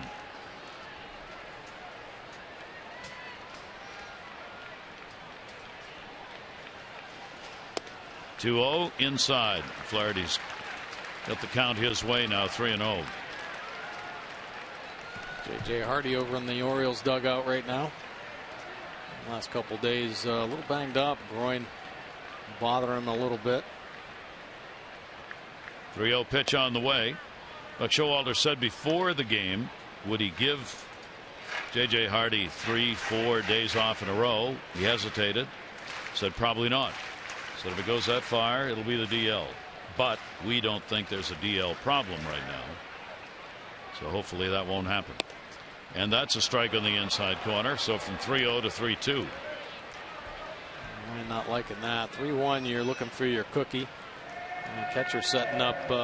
Ryan, I think, is looking on that outer third, up and out over. And this fastball just driven up and in. 3-2 pitch on the way. Flaherty a ground ball to second base. Dozier's got it. Both these pitchers seem to like 3-0 counts to get outs. Amazing. How have they done? Yeah, take a look at the Orioles teams 500 and teams under 500. Teams that are better than 500, 25 and 42. Orioles 3.8 runs per game. Teams under 500 much better, 37 and 18, and up over 5 runs per game. So the tougher teams, they're obviously being played tougher. The earned run average at 4.52 when they play those tougher teams, and then much better, of course, in the sub 500 teams. Ground ball's going to go to short. Escobar has got it. Manny Machado is retired, and so are the Orioles. First 1-2-3 inning that Pelfrey has had. So another tight ball game and a pitcher's duel underway. Twins up 2-1.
Last night, trailed after 7, came back to win it. Only the second time they have done that. They are tied for the worst record in those games at 2-26 when trailing after 7. The other team's the Red Sox. How about the Mets defeated the Rockies 14-9, same score 2 nights in a row. They're only the second team in Major League history to win back-to-back games, same opponent, same score, where 20 or more runs are scored. And Jose Altuve homered and tripled off Zach Greinke. That just doesn't happen. He's only the third player with 2 extra base hits off Greinke in a game this season. It's pretty amazing, huh? Greinke is having a monster year. 13 wins, 1.67 earned run average, lead the National League. He's pitched 172 innings. He's only given up 117 hits. How about that? Unbelievable. It's always an important number when you're looking at pitcher stats. Have they kept the hits below the number of innings pitched? And as Brad Brock told us when we were talking with him on the road in an interview, number he looks at is that whip number, which is really the same thing expanded, walks, hits per innings pitched. Right. How you doing in that department? Can't score if they're not on base. Escobar will swing through that one. Eduardo Escobar, 10 in a row have been retired by Kevin Gausman. First inning is when they did the damage, 2 runs and 3 hits, the homer by Sano. That has been it in the ball game for the Twins runs, and the Orioles RBI scope single in the 3rd. And Kevin Gausman really settling in right now, going to work. Caleb Joseph working him very well with the fastball and the changeup. Interesting conversation right there. Escobar wanted to go back and get some pine tar for his bat and some of that Moda stick, and it was as he was walking out of the box, I believe the umpire said, no, you're fine, you had time to put that on. And then of course this swing here, the bat slips out of his hands, so off he goes to get some Moda stick. There's the swing and the high fastball, and he basically he drops the bat, says, I'm going to go get some stick now. Okay, how about that? Now what do you think? Oh my gosh. 1 ball, 2 strike count. Fouls that one off the other way. Red Hot Blue Jays trying to overtake the Yankees, going to play at the Angels today. They're out at the West Coast in Anaheim. Angels really struggling. They've been outscored 32-7 during the 3-game losing streak they're in. Down to first, Davis drops it. Pitcher covers Gausman there, and they get the out. Well, nice play by both Davis and Gausman, not giving up on that ball. Smash down to Chris Davis, hooking. A little bit of a spin, gets an in and out of the glove, and Gausman kind of froze for a second there. Oop, and off he goes. Gets to the bag. Boom. Nice play. Gets the first out. He retires 68% of leadoff batters. He's had all 5 of them in this game. Chris Herman coming to the plate. Herman, the catcher, popped out his first time up. Blue Jays won 18 of their last 22 ball games. They're doing everything right. Best pitching ERA in the month of August in the league belongs to the Blue Jays. Josh Donaldson's winning the MVP series against Trout. In that series, Donaldson's 6 for 8 with 9 RBIs in 2 games. Trout's gone 0 for 6 with 4 strikeouts. He's just not slowing down at all, is he? Nope. 0-2 the count on Herman. Yeah, they take a look at Kevin Gausman after 0-1 in his career. 233, 1-0, 269 opponent batting average. 0-2. Took a look at that one. 1 ball, 2 strike count. Now that Toronto team, though, they just called up Josh Toll, right, to handle R.A. Dickey, who would at one time was his own personal catcher, both with the Mets and then brought him over with the Blue Jays. But he was down in AAA. But Martin's a little banged up. He got him. Yeah, they want to give Martin some days off behind the plate, so has a chance to rest him. A good reason, good way to do it. Well, hardest fastball Gausman's thrown today, 97, up at the top of the strike zone. And this one gets by Herman in a hurry. Second out there. That'll be strikeout number 5 in the ball game. 12 in a row retired. Here's Robinson. Robinson flied out to center field his first time up. And he'll swing at a pitch down and away. Both these pitchers here in the middle part of the ball game really settling in, dominating the bats on this Sunday afternoon. 0-1 count, 2 away. Skips across the plate. 1-1. He'll be joining us tomorrow night. Kansas City will be the site. Ubaldo Jimenez, Chris Medlin, the scheduled starters. They'll be on the air. 7:30 O's Extra, 8 o'clock for the ball game on Massa.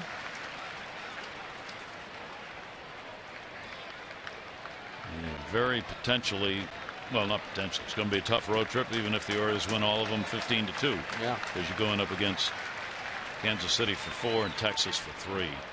Two teams very much in the postseason run. Kansas City is going to try and stay focused as they finish out the final month of the season with their 12.5 game lead right now over these Twins, while Texas is battling for a wild card spot and looking at the division.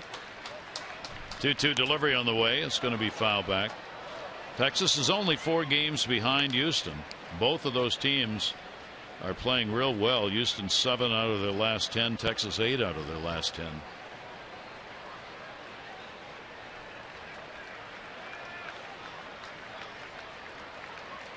Two pitch by Gausman. Off the mound. Scope. Strong arm. And he got him. So he retires the side in order for the 4th consecutive inning. That's 13 in a row that Kevin Gausman has set down, this time with a little help from Jonathan Scope. It remains 2-1 Twins.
The Maryland Fire Chiefs and Maryland State Firemen's Associations.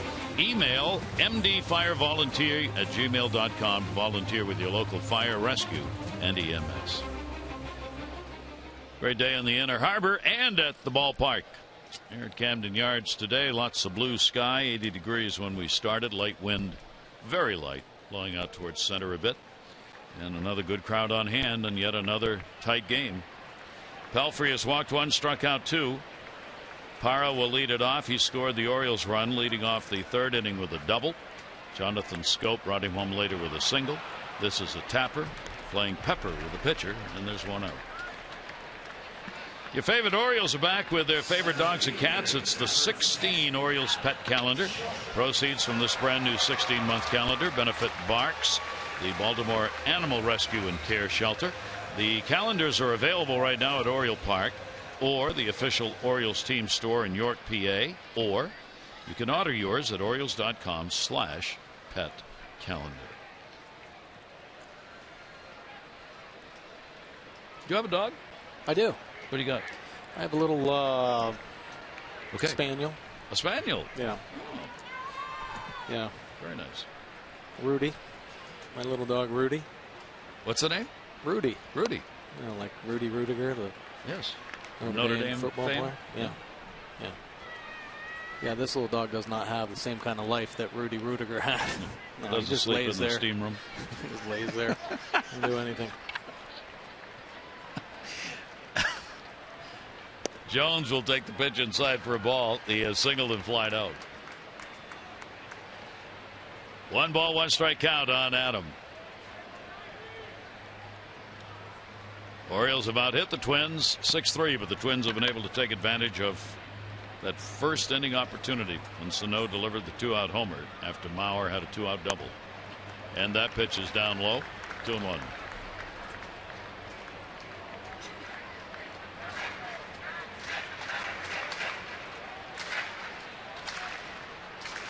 Twins starters have really figured out a way to neutralize the power game of this Orioles offense. Check swing to go. Yep. Gabe Morales at first base. Fastball ends up down and away, and Jones a little over anxious on that pitch. Yeah, he wants a check too, but the first base umpire doesn't help him out.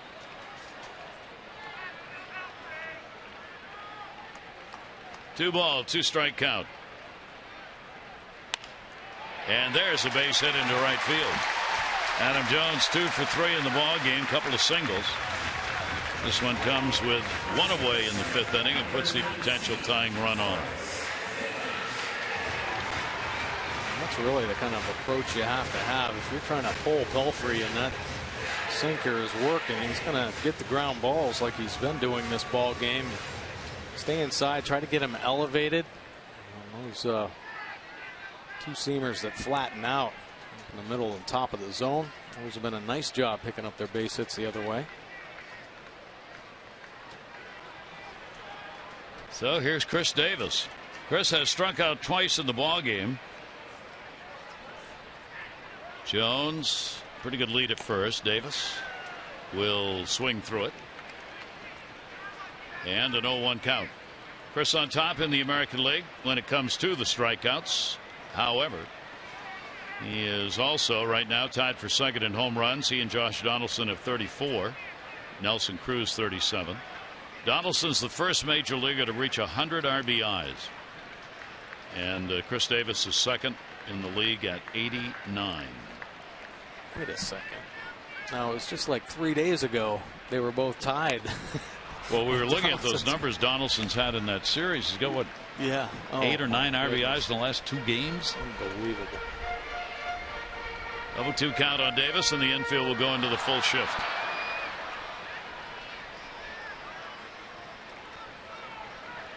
Chris also tied for 5th in extra base hits in the American League. He is 6th in slugging, and he is 8th in walks.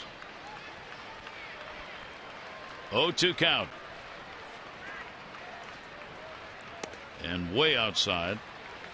Herman going out to haul that one in. There's Neil Kotz, the newest member of the Minnesota Twins, acquired yesterday, adding some strength to their middle relief in the bullpen. Hopefully. And certainly a veteran who's done it before. 1 ball, 2 strike count. Jones off first base. Davis has to 9-iron that one foul and keeps the at-bat alive and a good pitch. Yeah, good split finger down at the bottom. Better drop when it's down there, and Davis, good job to keep this at-bat alive. Pelfrey's been using that high fastball with Chris Davis. Typically, you think that sinker baller is going to be driving them down. Davis's power zone, he likes it down there. He has that natural swing path. He's working him up here. Or has been. 1-2. Adam, no sign of going yet, and not here either. And the pitch is going to be inside. That's about as hard as he's thrown. 94 miles an hour, velocity wise. You saw Herman go behind Davis just in case Jones had wandered off a bit. He had not. 2 ball, 2 strike count. Pelfrey's really had to work in the ball game, retiring the side in order only once. That was in the 4th inning. Otherwise pitching with men on base. Out of that stretch. 2-2. And he's gone again. Pelfrey's got 3 strikeouts, and all of them are Chris Davis. And 91, that outer third, catching the edge of the plate. It might be just a combination of how he's mixing Davis up. He's busted him in hard a couple times. He's worked the top of the zone. Buried a split finger in that at bat. And opened up that outside corner. Gets him again. So here's Steve Clevenger with a runner at first and 2 down. Clevenger, a walk, has hit into a fielder's choice. Off speed delivery. Just misses. Pelfrey thought he might have had that one, but did not get the call. Steve, during the hit streak, all kinds of solid numbers. Got 11 for 27 over 6+ games. 5 runs, 5 RBIs during that stretch.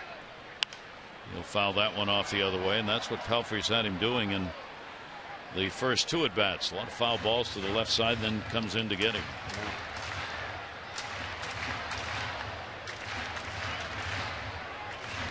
Still a lot of fastballs. He's really been mixing up the locations. He's not afraid to throw inside, either lefties or righties. I think that's helped him have the success that he's had here recently. Again in a 1-run game, just trying to make sure Jones doesn't get a free release over there at first base and take off for second. 1 ball, 1 strike count on Clevenger. Adam fakes a go, foul back. 1 ball, 2 strike count.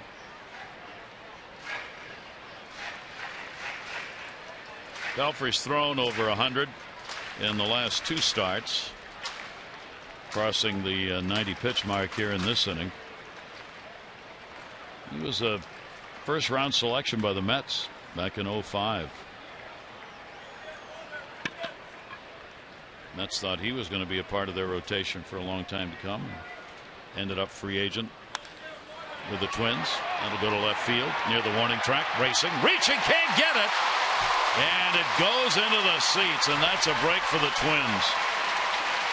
Adam Jones would have scored easily on that if the ball stays in play, but it doesn't. Clevenger gets a double, ground rule, and Jones has got to go back to third base. Yeah, tough break right there for the O's and Steve Clevenger, who stays red hot, split finger. Is floating up there, ends up like it's going to be in a good spot, but Clevenger stays on it and beats Rosario deep. 1 hot hop off the warning track and into the stands. Clevenger's 3rd double. And looks like that's going to be it. Kotz is in the bullpen and ready to go. I don't know. Molitor hasn't made the sign yet. And he's going to leave him. I'll give him a chance here to get a decision, right? Yep. He's got to get through 5 innings. So you know the manager, when he comes out and delivers the message, is making it quite clear what he wants done here. And here's your chance, Mike. That's it. You got 1 more guy. Yeah. It's your game. You got to get through this inning to have a chance to win it, and you got to keep the score right where it is. 2 down. The Orioles have runners on at second and third. Scope the RBI with a single in the 3rd inning. 2 on, 2 out. And another base hit into right field. Jones will score. Clevenger to the plate. He scores. Down to second. Scope. 3 RBI ball game, and the Orioles have the lead. And once again, Jonathan Scope coming up big for the O's. Nice piece of hitting there. Going the other way. That's where he picked up his first RBI of the ball game. Line drive to right field. Here another 2-seamer down and away, and he stays on it. A bullet out to Robinson, and both runs score. Clevenger from second base. Nice piece of hitting there. Shooting the hole. Adam Jones saying, come on, Cleve, come on. Clevenger with a nice slide to the back of home plate. So he had his chance, Pelfrey did, and unable to get it done. He'll come out of the ball game, could be the losing pitcher in the game, and Jonathan Schoop, all 3 RBIs for the Orioles.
Tim tagged on 3 earned runs in 4 2/3. Stuck with the fastball primarily 81% of the time. Flipped up that breaking ball 10% the change 9% of the time. And now it's time for our AT&T call to the bullpen. AT&T, proud partner of the Baltimore Orioles. AT&T mobilizing your world. Well, the newest member of the Minnesota Twins, Neil Kotz, on in relief. The lefty, the veteran lefty, has a fastball 54% of the time. Still pretty good. 89 and 93 with the heater as a slider and the changeup. 3.26 earned run average. And holding the lefties down to a 185 batting average. Runner at second base, and a swing and a miss by Urrutia. A base hit, and he has grounded out. So the Orioles finally able to find that big hit and get on the board with the lead. Orioles are now 2 for 8 with runners in scoring position in the ball game. Jonathan Schoop has both of those hits. He's at second base. A single went to second on the throw. Kotz with the 0-1 delivery. Fouled off the end of the bat. 0-2. Neil Kotz has been around.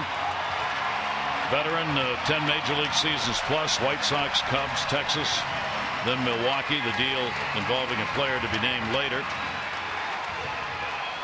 2 days ago, they announced the trade. Here he is. He's had a nice career. Did a great job with the Rangers. Got a little funkiness to his delivery. Check it out. He has a little hang there before he strides.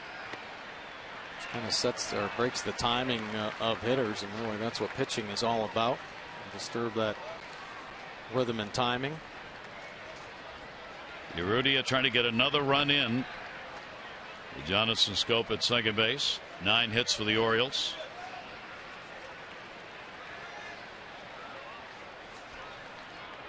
Here's the 1-2 delivery on the way, and that'll be down low, bounced. Again, Herman able to make the stop on it. And the count 2-2. So the work done by Kevin Gausman on the mound for the Orioles, shutting down the Twins since the first inning, has really allowed the Orioles to get back in.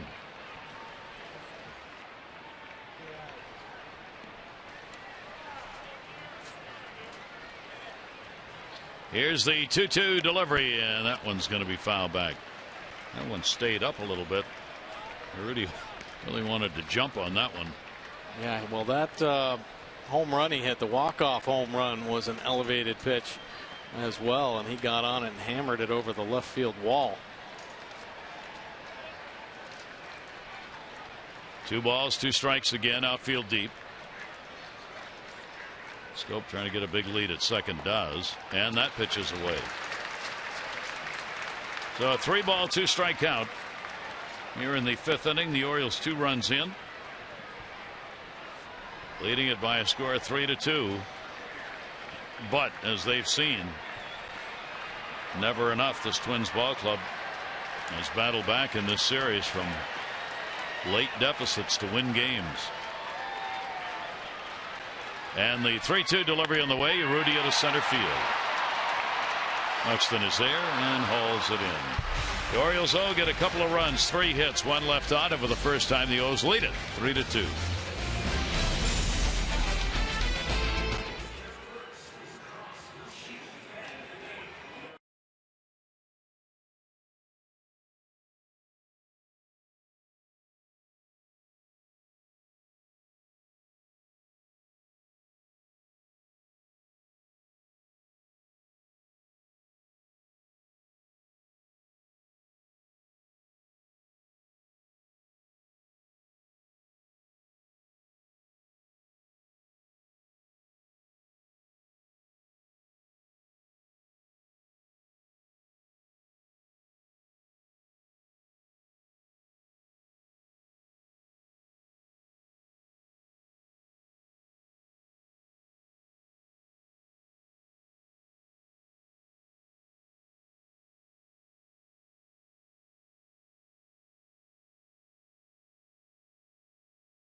And issued another challenge.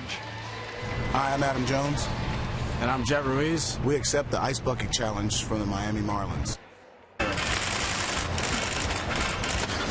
him, baby! Perfect. Fast show to the Seattle Mariners. It's your rotten tails. Oh, my God. This is nasty. Both the pie and the ice bucket. He does it all, doesn't he? Unbelievable. Here's Jet Ruiz. He looks like he's recovered out there in the Orioles bullpen. All that's part of a month-long effort to raise funds in the battle against ALS. The Orioles participating here today. So the Orioles up. Kevin Gausman, top of the order, or Escobar rather, and he will take the pitch for a strike. Well, this might be the most important inning of the year for the Orioles and Kevin Gausman. They need a shutdown inning. Get this offense back in there and keep them rolling. Buxton at the top is 0 for 2, flied out to center twice. 13 in a row have been retired by Kevin Gausman. He has not walked a batter. He has struck out 5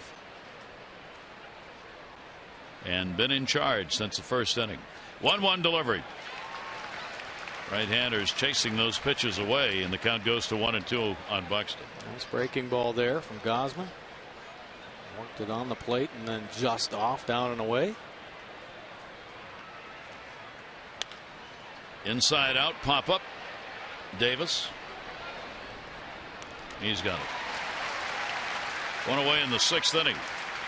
This copyrighted telecast presented by authority of the Orioles may not be reproduced or retransmitted in any form, and the accounts and descriptions of this game may not be disseminated without the express written consent of the Orioles. Those fans on hand and something to cheer about in that 5th inning. Mike Palfreyata there, 3 runs, 9 hits, 4 2/3. He walked 1, struck out 3 for the Twins. Dozier's gone 0 for 2, a strikeout and a ground ball out, 4 for 16 in the series. Orioles trying to avoid a 4-game sweep by the Twins. Hasn't happened since 07. That pitch is down low and a 1-ball 1-strike count. That was an interesting camera angle right there to see Kevin Gausman's fastball, just a blur, 96 miles an hour. Starting to mix in the off-speed pitches, showing good command. 1-1 delivery on the way to Dozier is outside. Double by Mauer, first inning with 2 down. Sano with a home run. Those are the hits that have mattered in this ball game. Plouffe followed with a single, and that's the last base runner to be on. 2 down, first inning. Ball will be foul back overhead. 2 ball, 2 strike count. Danger zone up there to Dozier. And you hear a lot of people talking about trying to elevate with the heater. Well, Dozier is a real good high fastball hitter. Uncanny knack of getting on the bat head to balls up and in, up and out of the strike zone. 2 ball, 2 strike count. Infield shifted around on Dozier, and a swing and a miss. 6 Ks. A smile on his face there. How about 97 miles an hour here, working in the 6th inning. Great fastball, located well, just overpowered with the heater after a couple off-speed pitches. Blows the cheese by Dozier. 2 quick outs. Mauer, the double, and he has struck out.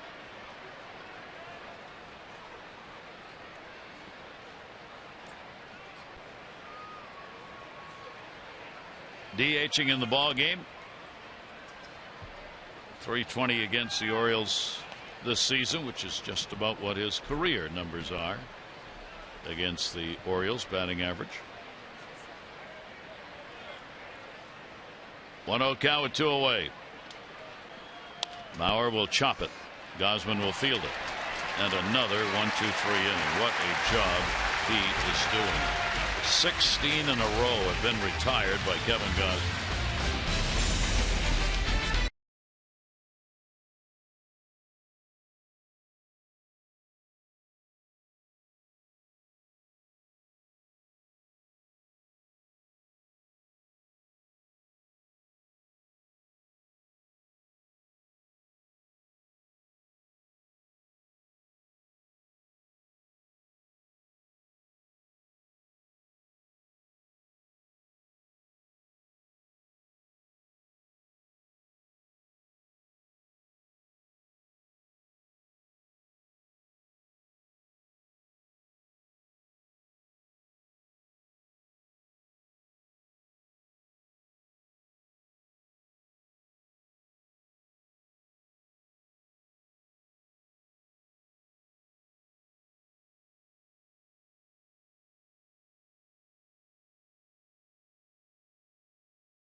Game of a 4-game series. Miguel Sano, who's been red hot, puts 2 on the board in the first off Kevin Gausman. Deep shot to right to Jonathan Schoop. He drives in Parr to get the Orioles on the board. Parr a double to lead off the 3rd inning.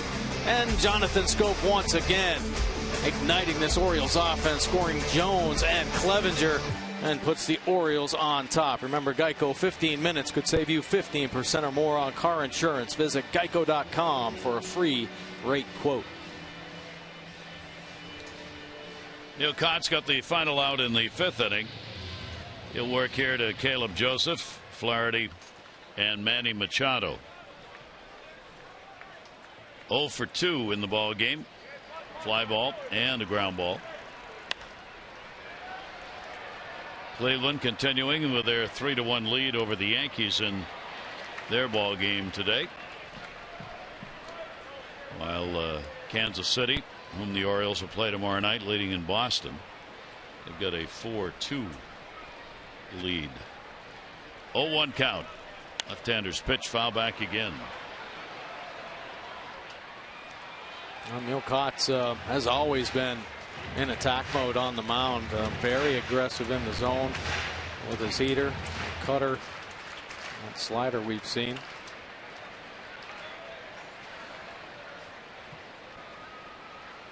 Oh-2 delivery on the way, and Caleb Joseph will go down swinging. First strikeout for it. Now, this dog did not make the dog calendar because none of the members of the Orioles own it. I have a unique way of dog ownership. I go out and find dogs I like, either pictures or actual dogs on the street. I claim the dog to be mine, then I don't have to feed it or do anything to take care of it, and take a picture of it and say, hey, there's my dog. How good is that, though, huh? Got the Orioles hat on. A little bit of our town. That's from Fells Point, outside of an art store. Nice. They've got the picture of the dog out there with the hat on. I loved it. So that's my dog. It's a lie. With that Orioles leash, right? Orioles leash, got the leash, yeah. Very perfect. So I can go over and walk the dog and take him right back to where he started from. 1-0 delivery on the way, popped up by Flaherty. Dozier trailing it around. Flaherty's retired, 1 for 3. 2 down. Tough sun in day games in right field. We've seen Davis shielding his eyes. Eric Dozier, right fielders have had problems on these Sundays. So if you're a hitter and you pop one up over there, you better get running because you never know. There are 2 down. Manny Machado coming up. He is singled. 1 for 3 in the ball game with that bright sun shining down. Most of the clouds have dissipated. 2 away. Left-hander's pitch to him will be outside for a ball. Even the fans shade a little bit. Machado's .295 off lefties, .298 off righties starting today's play. And the 1-0 pitch is going to be outside. 2-0 on Manning.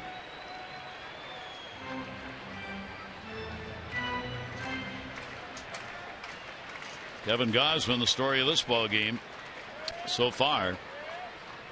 2-0 pitch on the way to him, and that's outside.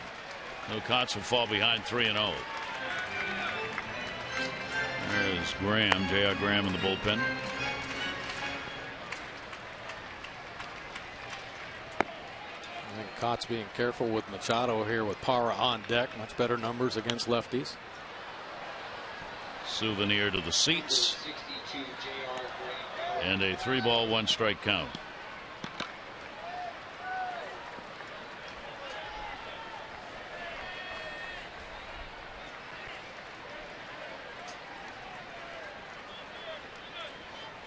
.3-1 pitch swung on and missed. Foul tip, says the home plate umpire, into the mitt.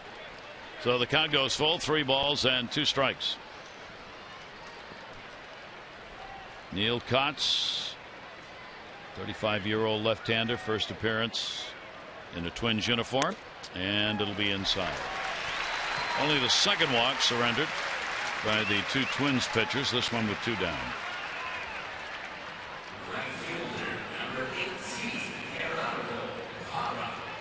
Parra has picked up a double and a run scored.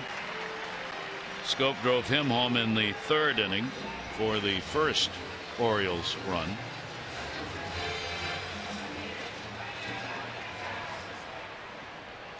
And now Parra will face the left-hander. This coming over to the Orioles, 5 for 25 against lefties.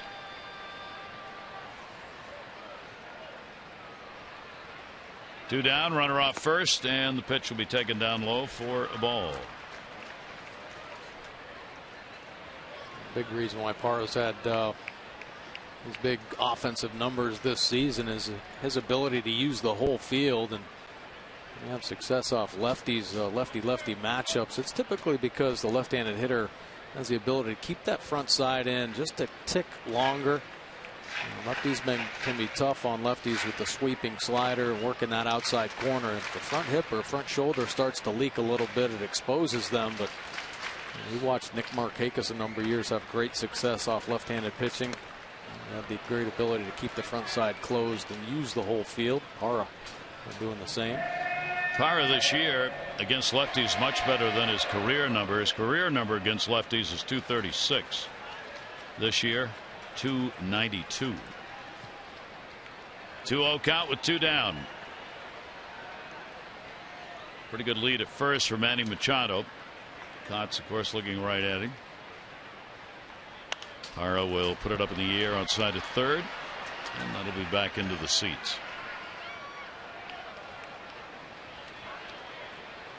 So Sano over there giving chase. Now Miguel Sano, seen him primarily DH, and Plouffe has been playing third base. Sano came up as a third baseman. He had 15 errors in 60 games in third base in Chattanooga, 63 games. So he needs to learn a little bit, but they did the same thing with Plouffe. Plouffe wasn't a good defender when he came up. They gave him the time, and he's pretty solid right now.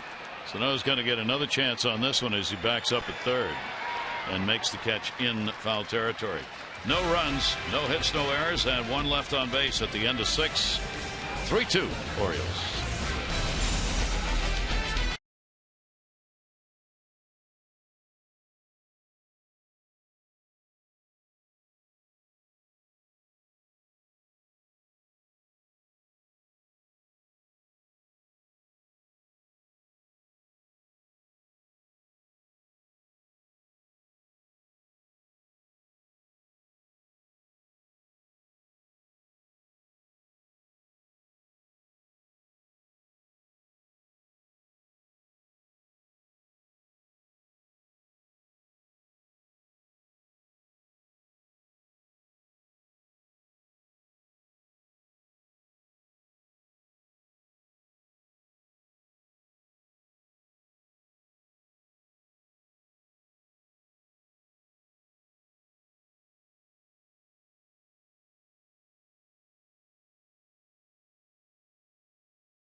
Royals.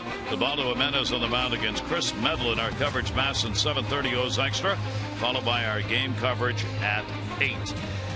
All the access you need right here on Mess. And not going to be easy here. Kansas City Royals in first place in the American League Central. 74 wins, just 48 losses. Hosmer having another solid year, hitting .316. Perez, their catcher, 18 home runs, leading the power numbers there. And Kendrys Morales, 85 RBIs. So been very productive there since picking him up. Have a couple great base stealers. Kane and Dyson up over 20 stolen bases each. Medlin, Duffy, Cueto, newer members of the Royals in there. Boston's come back to tie KC today at Fenway. They are tied at 4-4. Royals did have the 4-2 lead in that ball game. Here's Sano. Pitch to him will be bounced. Home run number 11, first inning, 2 RBIs.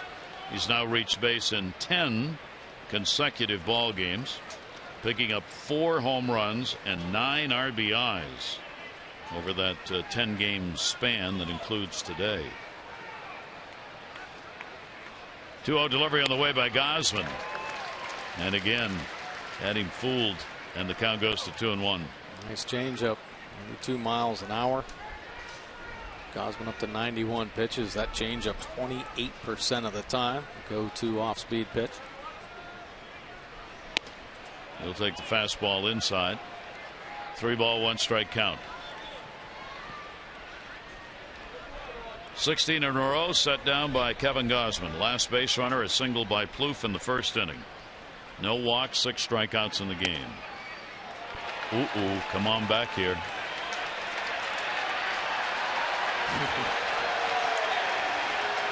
He was pretty sure that was a ball. Another change up. Paul Molitor not liking the call either. What do you think? Next pitch a strike? Why not? I throw him 98 right under the armpit. See what happens after a couple change-ups for strikes. 3-2 delivery on the way and got him. Another change. Nasty. That's the Vulcan change there. The split finger type grip. Look at this unbelievable action he gets on this pitch. Oof, diving down and in to get Sano, who's put up some incredible numbers against the Orioles in a brief time in the major leagues. Outstanding pitch. Strikeout high is 8. Recorded this year a couple of starts ago against Seattle. Pitch inside for a ball. He's got 7 in the ball game today. 7th inning, 1 down. Plouffe a base hit, and he is grounded out. Orioles have a 3-2 lead in yet another 1-run ball game, as the last 2 have been. That pitch is going to be outside. Count will go to 2-0.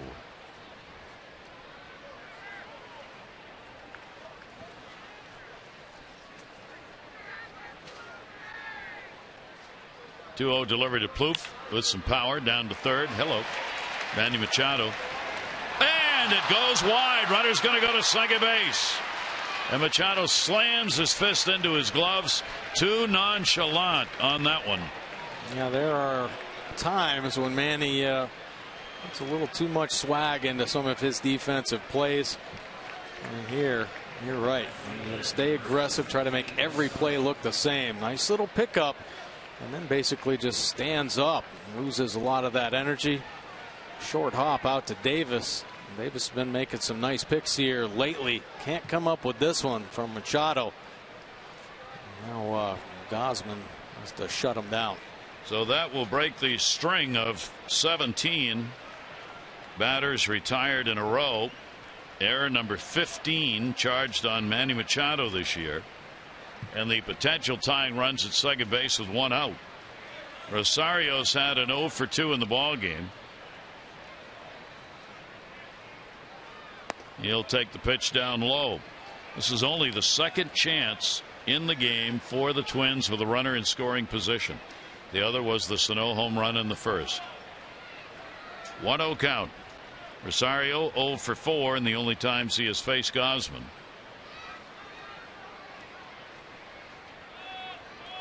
One-0 delivery on the way. Rosario check.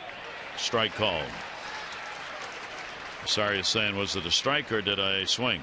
And the home plate umpire saying the count is 1-1.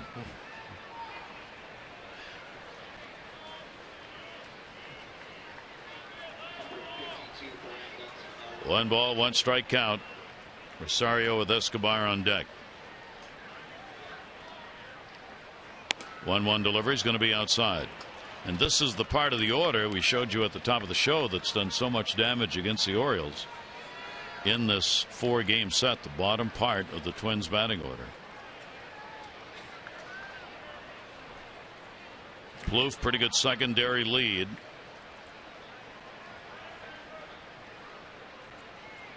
Gausman with a 2-1 delivery. Rosario will foul that one back. And this bottom part of the Twins lineup has been doing some damage against this team. Kevin Gausman's been able to handle them here in this ball game, but you give them so many opportunities and they're bound to take advantage. Unfortunate miscue there by Manny Machado. He said he had 15 errors, but he's made 10 throwing errors this season, and a few of them have been like that, just a little nonchalant on the throw. Could be helped out on the other end.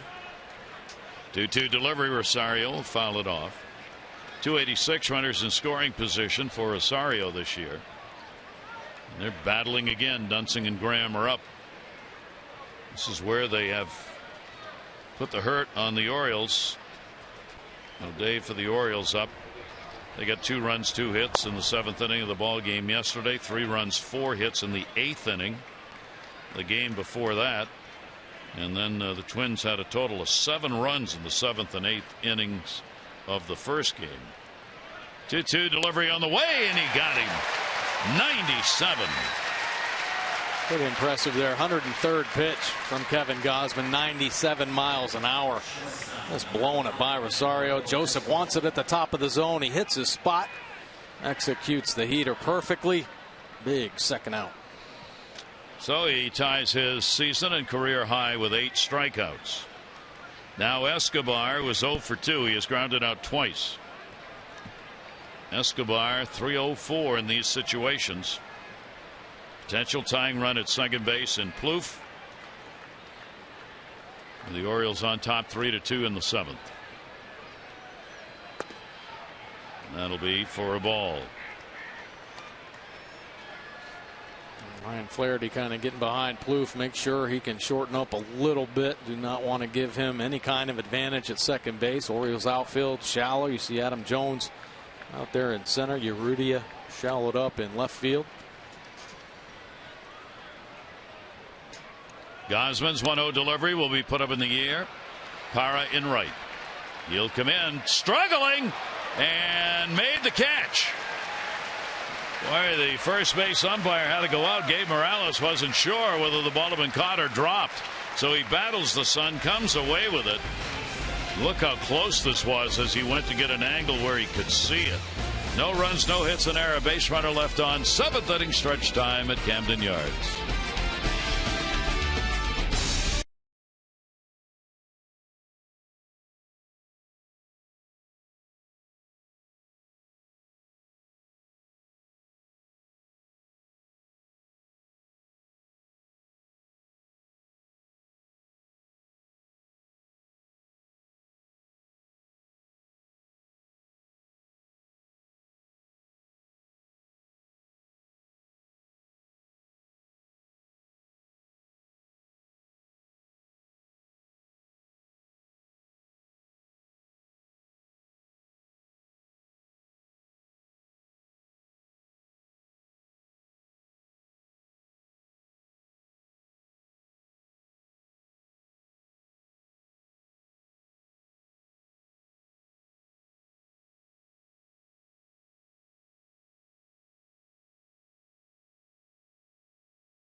Well, Kevin Gausman throwing a 3-hit shutout through the first 7 innings of this game. The 2 runs, rather, on the 3 hits has shut them out since the first inning. This is the Kevin Gausman the Orioles have been looking for and expect to see a lot more of in years to come. Well, they've seen that here in Camden Yards. Great numbers here in his home park. And, you know, started a little shaky, but love to see him settling down. And great composure out there on the mound this afternoon.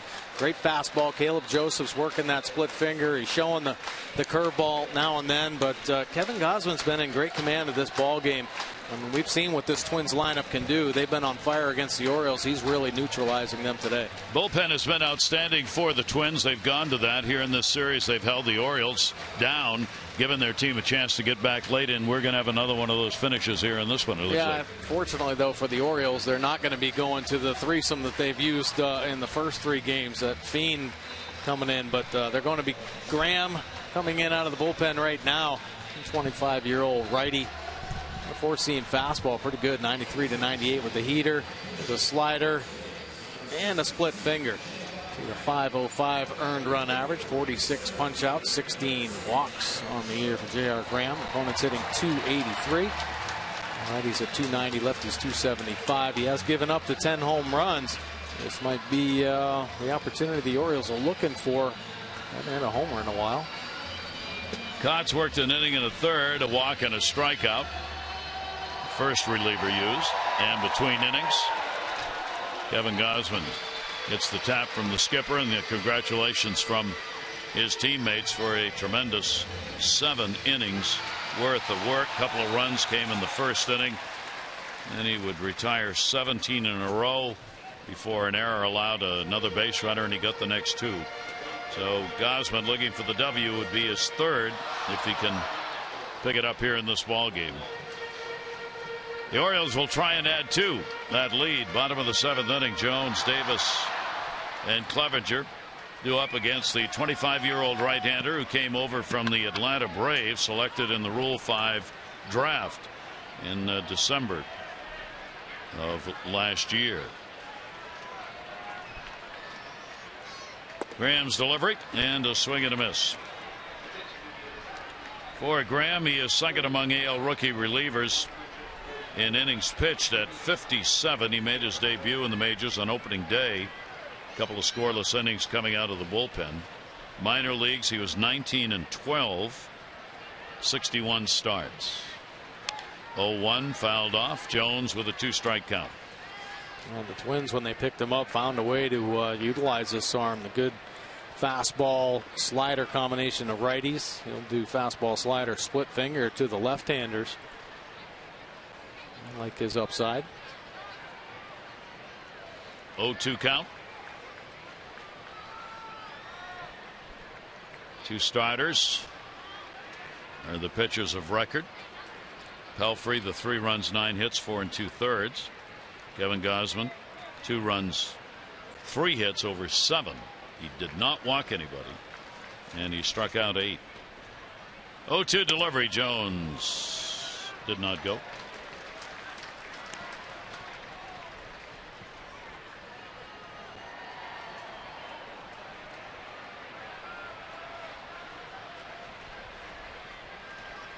Second game this year, Kevin Gausman has pitched without allowing a walk. The other one also was 7 innings against the Tigers. 1-2 pitch on the way, and a 2-2 to Adam Jones.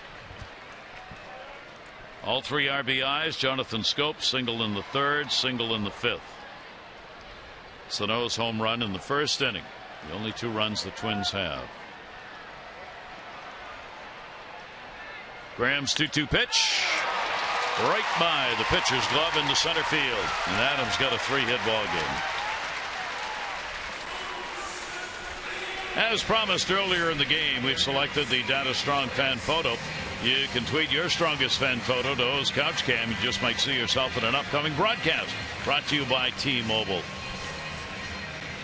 Paul Molitor is going to go out and make pitching change. Well, that was quick. Yes, it was. So Dunsing, who had been warming up in the bullpen, will come on with a runner on at first here in the 7th inning and nobody out. Davis coming up.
Heater breaking ball, real good slider. Has a curve as well, and the change 14% of the time. 3 wins on the year for Dunsink. 4.67 earned run average, 17 punch-outs, 15 walks. So command has been a problem. Opponents hitting .262 overall. The righties at .221. Lefties way up to .327. Makes this kind of an intriguing matchup. Chris Davis hitting .312 off lefties. And see Dunsink's numbers with inherited runners stranded. 23 of 33 at 70%. Pretty good number. Dunsink's given up 14 hits, 4 runs in his last 21 outings. He is a long-time bullpen specialist for this ball club, the age of 32. So Chris Davis is up, runner on first base. Jones with a base hit. Davis has struck out 3 times. All 3 strikeouts Pelfrey had were against Chris Davis. And Jones back on the lob toss. Orioles with 10 hits in the game, 3-10-1 for the Orioles.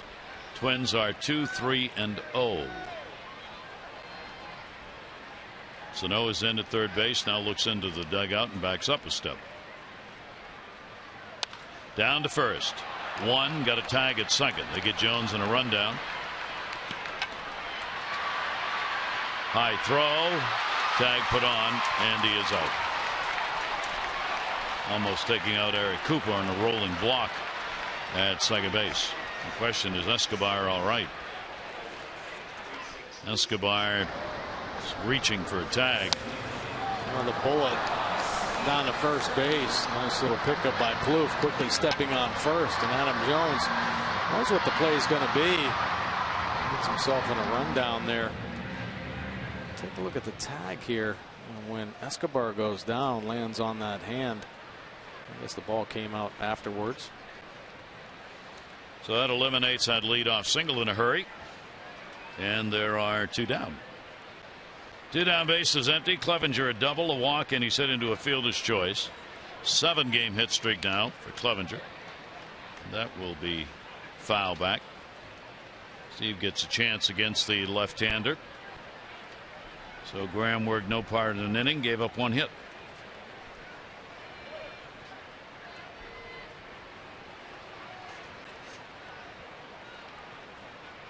Oh, 1 delivery to him, fouled off. Herman hit by that one, the catcher. Follow the Orioles wherever you are with MLB.com at bat, #1 app for live baseball. At bat up to the moment, at any moment, in-game highlights, live look-ins, radio broadcast, statcast, and more. MLB.com at bat for your smartphone or tablet. O'Day's been up a couple of times, so he'll be coming in.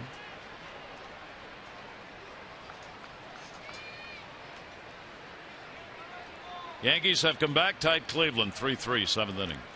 0-2 pitch on the way, is up high for a ball.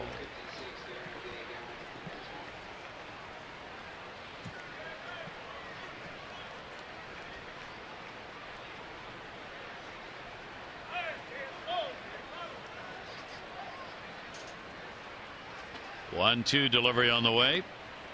Off-speed pitch at 71. Breaking ball that was outside. Clevenger let it go by, and a 2-ball, 2-strike count on Steve.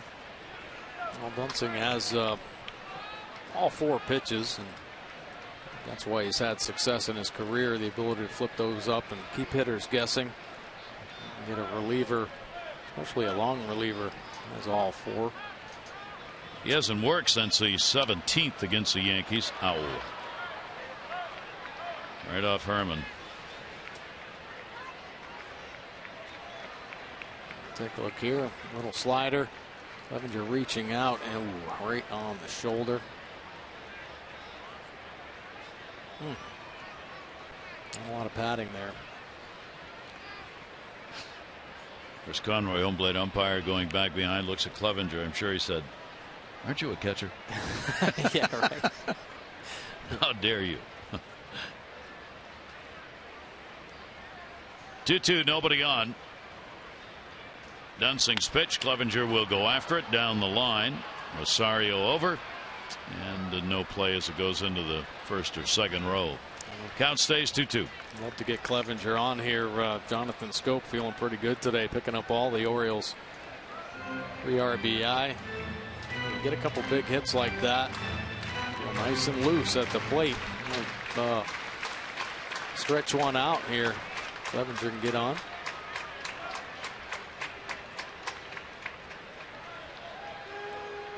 Two and two.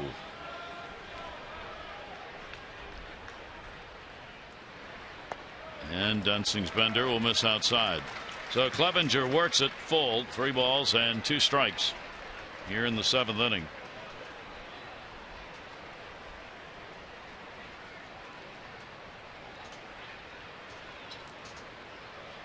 Full count delivery. They'll do it again.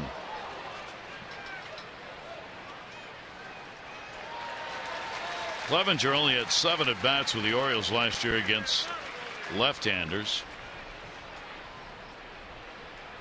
Just doesn't get many chances against the lefties. Only 3 since his recent call-up. 1 for 3 this year.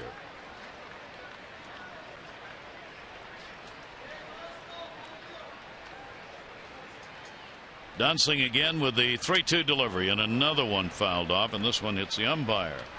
Conroy took that one. Everybody taking a beating back there. Gee. Oh, Yeater catches him clean. You guys are going to have a group hug after this game, you know. Clevenger and Herman and Chris Conroy. This is going to be the 10th pitch of this at bat. Full count delivery again, off speed. Well, at least he didn't hit anybody. Stays full, 3-2. 35,144. 35,144. Real good crowds on this homestand for the Orioles. Conroy checking the mask. Getting that billy goat strap tightened up.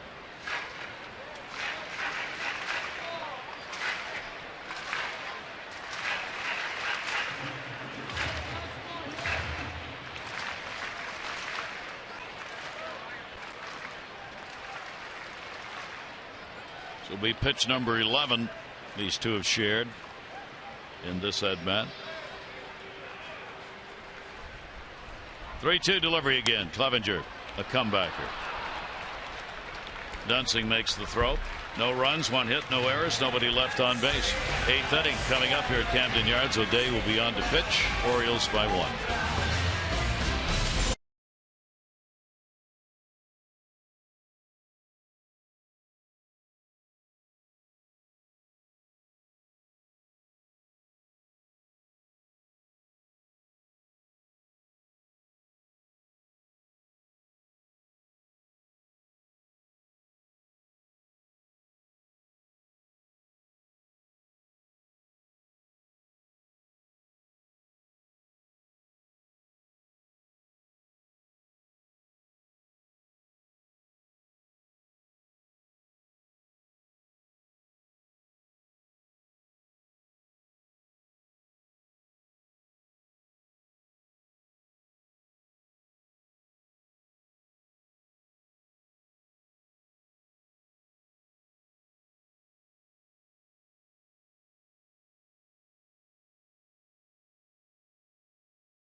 Performance it was. First inning, he gets Dozier down.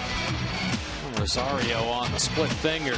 Now Mauer chasing the heater off the plate. Herman, the catcher, going down. Dozier twice in this ball game, and one of the hottest hitters, Sano, finally able to get him under control after that 2-run shot in the first inning. But Kevin Gausman, nice line. 59% fastballs, primarily his go-to pitch on the season. But it was the changeup that came up big. Caleb Joseph had a feel, and he executed. Gausman a nice outing, 7 strong innings, just the 2 earned runs. And now the Orioles head to the bullpen. Darren O'Day into the ball game. He needs a bounce back performance here. Got roughed up a couple nights ago. 54% fastballs, has a sweeping slider, 170 earned run average, picked up 5 wins, a couple saves for O'Day. Of course, all-star game this year, holding opponents to a .215 batting average. Righties just .202. Lefties at .241, and he is a fly ball pitcher. 64% of his outs in the air. Orioles bullpen ranked 3rd in ERA in the American League. And O'Day goes to work, and it is a strike. Chris Herman doing the catching, 0 for 2. He has popped out, struck out Robinson, and then the top of the order, Buxton, coming up against O'Day, trying to preserve a victory after the tough outing a couple of days ago. 3 runs, 4 hits, 2/3 of an inning against the Twins. That is in there for a strike, 0-2. Now, he did not get hit around hard by any stretch of the imagination. It was some tough luck for Darren O'Day. Ended up giving up the 3 runs.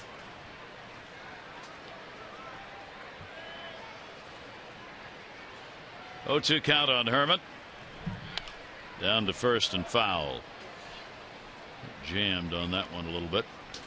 Count goes to 0-2. The Indians have jumped back on top of New York, 4-3 in their ball game. Red Sox have jumped back out ahead of KC, 5-4 in their game. Yankees in the 8th, Red Sox in the 7th.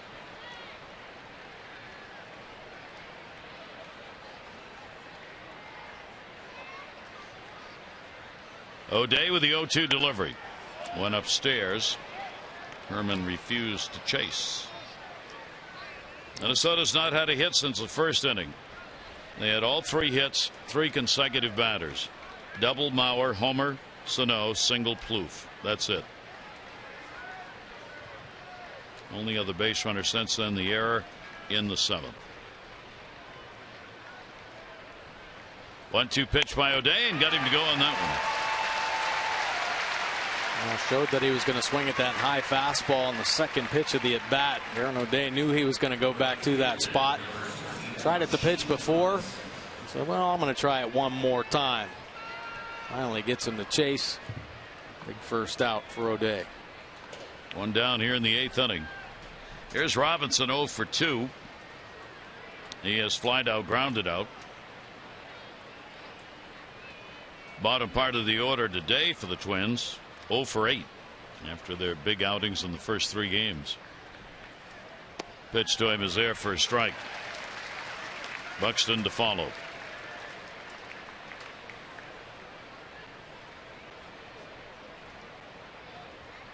Twins team 13-21 since the All-Star break. Had really been struggling prior to the 3 wins in the first 3 here in this series. Robinson will go to the screen with that one. 0-2. A couple good sliders there to get ahead. Now Darren O'Day can work his magic expanding the zone. Definitely see him try to work that slider off the outer edge. We show a couple at the top of the zone. A lot of different weapons here to attack Robinson with. Shane Robinson, veteran, 30 years old, .235 career major league average. 0-2 pitch to him will be outside. And a 1-ball, 2-strike count.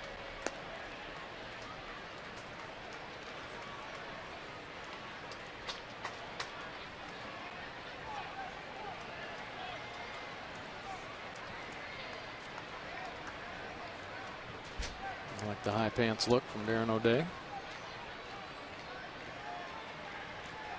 1-2 pitch. 2 strikeouts.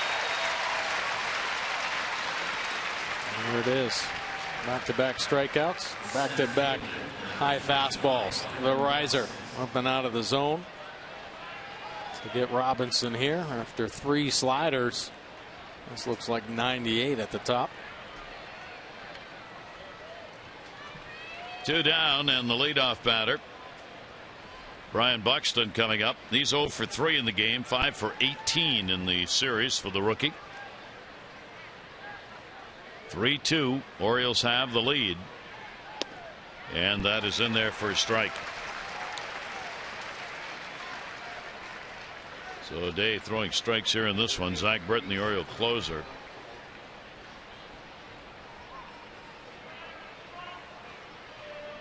Outfield moves in a few more steps, very shallow on Buxton. He's got some power.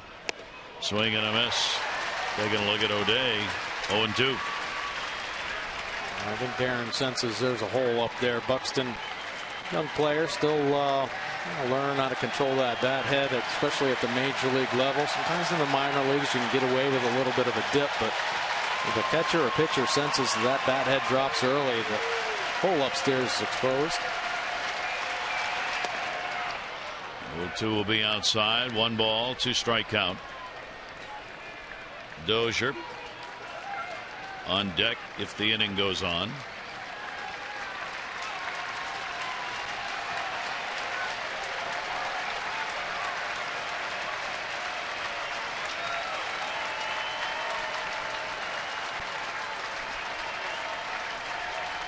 Here's the 1-2 delivery on the way, and that'll be fouled back. Darren making his 50th appearance in this ball game. He leads all the Orioles in that department. Zach Britton's at 48, Brad Brock at 45. Has generally come on for that setup inning for Zach Britton.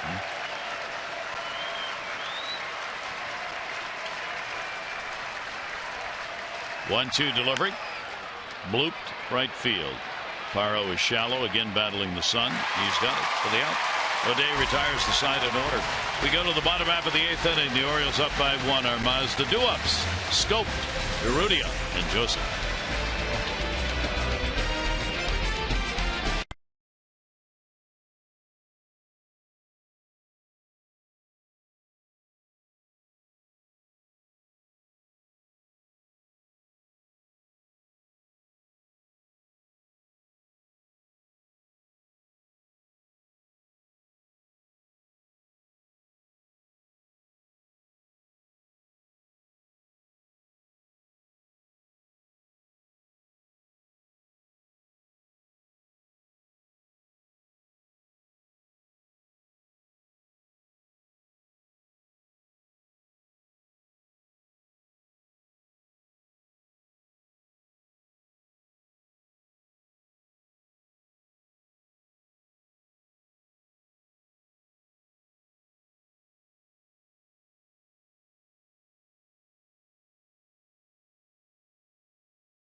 By Miller Lite. After a single by Jones and ground rule double by Clevenger, Jonathan Schoop picks up a base hit to right field to score them both and give the Orioles a 3-2 lead. Of course, Jonathan Schoop picked up an RBI single in the 3rd inning as well. So all 3 runs driven in by Jonathan Schoop. O's with the 10 hits. Kevin Gausman and Darren O'Day hold the Twins down to just 3 hits this afternoon. Dunsing will stay on, the left-hander. And Jonathan Schoop will lead it off. Schoop looking for a 3-hit ball game. Swing and a miss off the lefty. Jonathan at 224. 90 points lower against left-handers and right-handers this year.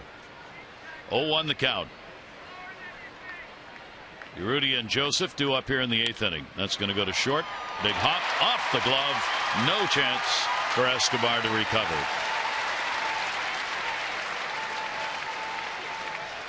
So Jonathan Schoop reaches. Hard hit ball. Took that tough, quick, short hop. It's a base hit.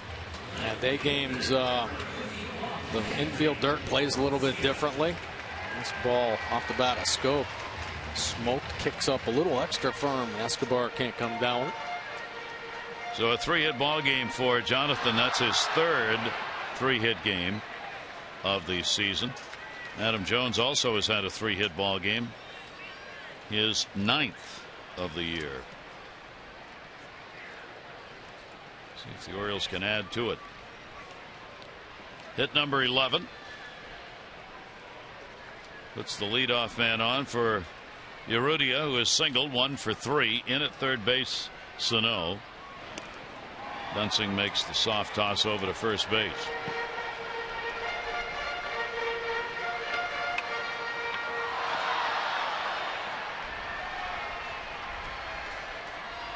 See Sano playing in on the grass, protecting against that bunt. The Orioles don't do it too often. And Urrutia takes it. With the base hit he picked up in the second inning, he's got a 5-game hit streak now. So Urrutia, at least for the moment, assuring himself of some more time in left with the Orioles.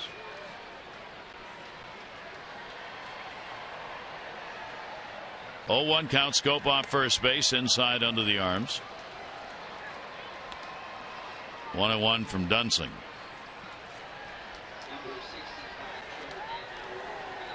Last 3 games, boy, have been tough. Going right down to the final out. 2 1-run ball games. This could be the 3rd in a row. 1-1. Urrutia fouls it back. May we have seen in this series. Up again. Yeah, May's been nasty. Fiend out of the Twins bullpen. Jepson has been thrown in for an injured closer. Glenn Perkins should be back with him for Tuesday's game.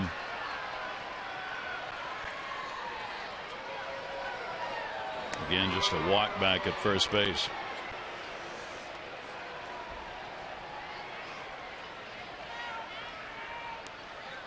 Kind of funny, the Twins pitchers, all of them really conscious of the base runners over there. A lot of picks. Yes, when you're playing so many tight ball games and you're a small ball type team, you got to do that because every run matters so much.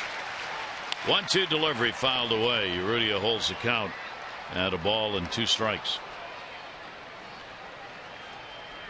See Urrutia kind of giving us example there of what happened on that swing as he kind of dipped that bat head, so a little drop led to that foul ball. Typically Urrutia very good at going the other way. Line drives, hard ground balls. His first career home run slapped the other way. 1-2 delivery again. Urrutia again. When Urrutia was called up, he was 4th in the International League in hits at 126 with a .292 average. Real tough against right-handers at .308 off the righties with the Tides this year. 1-2. Orioles battling to add to the lead. Looking to get a win and then head to Kansas City for the first of 4 tomorrow night. Dunsing again, the throw over. Kansas City will be going home as well from Boston. They now trail in the 8th inning by 2. Red Sox have a 6-4 lead over the Royals.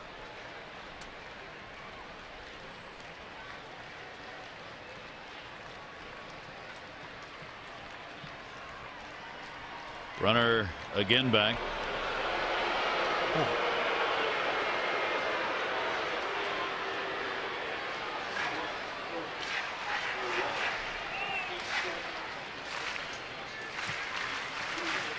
Dunsing isn't very fast, delivering the ball to home plate, so maybe just for his own security, making sure that Jonathan Schoop isn't going first move. Breaking ball tapped down to first. Nice feed. Plouffe had a real tight feed he had to get in there, and he did. We're talking about the one-run ball games. Runner at second now in this one-run game. You see the largest one-run win percentage decrease now belongs to the Orioles. That record last year was tied for third best in the majors in one-run win percentages. They're now 17 and 21, tied for 18th in the majors. Dodgers, A's, Padres, and Blue Jays all have had precipitous declines in one-run wins. Yeah, and really the story, I think, for the Orioles this year, those one-run ball games. One away here. Scope. Big run out there at second base here in the bottom of the 8th inning. Caleb Joseph 0 for 3 in a game. Take it outside for a ball. Caleb's hit .254 off lefties, .251 off right-handers. As we said, he's had one of the best numbers for the Orioles, .368 with runners in scoring position. That would be a big run to get in here in the 8th inning. 1-0 delivery by Dunsing. Swing and a miss. 1-1. Good pass right there. One of the reasons Caleb got an opportunity last year to play when Wieters went down was the fact that he could handle left-handed hitting. Our pitchers so well. He hit over 400 the last couple of years against lefties, and tapered off a little bit at the big league level, but still Caleb feels very comfortable against left-handed pitching. A lot of souvenirs down there today. 1 ball, 2 strike count.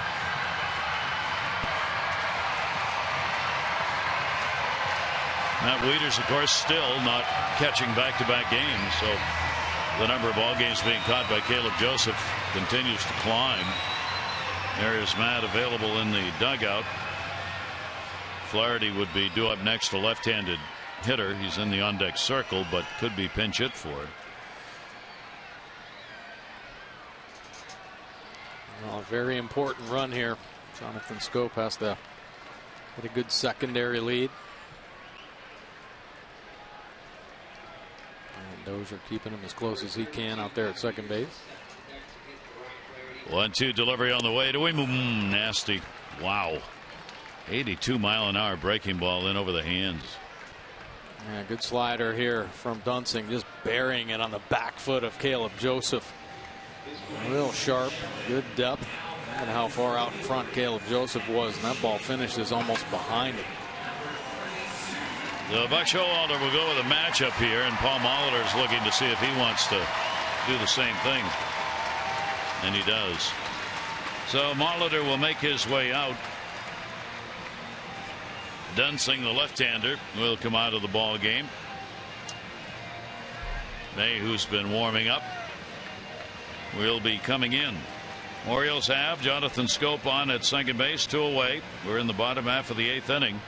It is a 3-2 Orioles lead, and a base hit could add another to it.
Interested in the Indians' president, Mark Shapiro.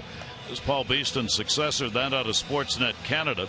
MLB commissioner, under a new policy, can now place a player accused of domestic violence, sexual assault, or child abuse on paid administrative leave up to 7 days before a disciplinary decision. That's a new agreement signed onto with the players during this past week in order to put some leverage to the commissioner in those situations. Well, Trevor May now into the ball game. 16 starts actually this year. This stuff out of the bullpen though has played up. The fastball 61% of the time, 94 to 98 with the heater. There's a curve, slider, and a change to go along with it. 4.05 earned run average, 92 punch outs. Just 20 walks on the year for May. And opponents to a 284 batting average, 61% fly ball outs. Has given up the 9 home runs. Pitched a couple innings against the Orioles and come away with 4 strikeouts and no runs. Matt Wieters 0 for 1 against him. 2 down, runner on at second base. Pinch hitting for Flaherty. Flaherty had a 1 for 3 in the ball game, getting the start at shortstop. 2 down, 8th inning. Goes after it and fouls it back. Wieters has hit 300 right-handed, 266 left. Matt Gittiman chance as a pinch hitter for the 6th time. He's 2 for 5 as a pinch hitter.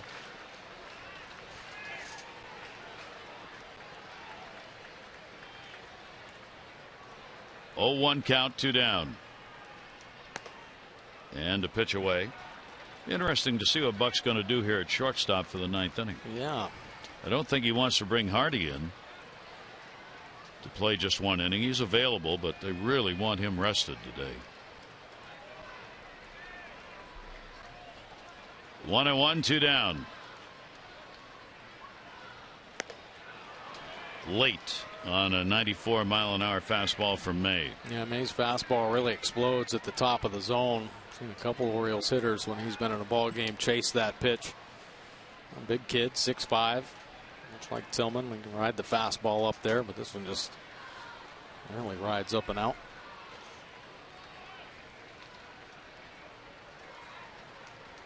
One and two, Jonathan Scope will go back to the bag on the step off by May.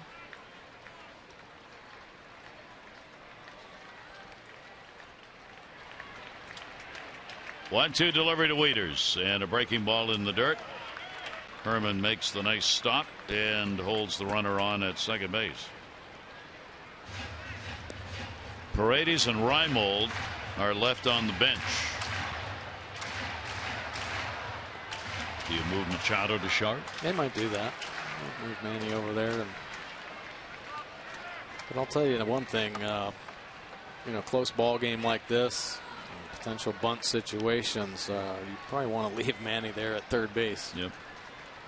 2-2 delivery on the way. Wieters reaching and fouls that one back. So the count stays at 2 balls and 2 strikes as the Orioles try and get that run in. Leadoff single by Scope. He moved up on the Urrutia ground ball out. And then Joseph struck out. That's where he is, out there at second base. And the matchups by both managers here in the 8th inning. 2-2 delivery by May. Wieters again will fight it off. May has appeared in 3 previous games, 3 innings, no runs, 2 hits against the Orioles. Hasn't walked anybody and has struck out 5. Jonathan Scope, a pretty good break out there at second base. Got 2 outs and 2 strikes on Wieters. He's got a great look at the strike zone. He's got a great look at Wieters, so he can really anticipate on the swing. And Bobby Dickerson, when he was heading over there, he said, come on, you can do better. Get off on the swing. I mean, every inch is crucial. 2-2 goes to third. Bobble. Sano up and gets it. No runs, 1 hit, no errors, and 1 left on base. Well, here we go again. 1-run ball game. 9th inning coming up. Britton coming on.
By Southwest Airlines. Book your low fare now at southwest.com.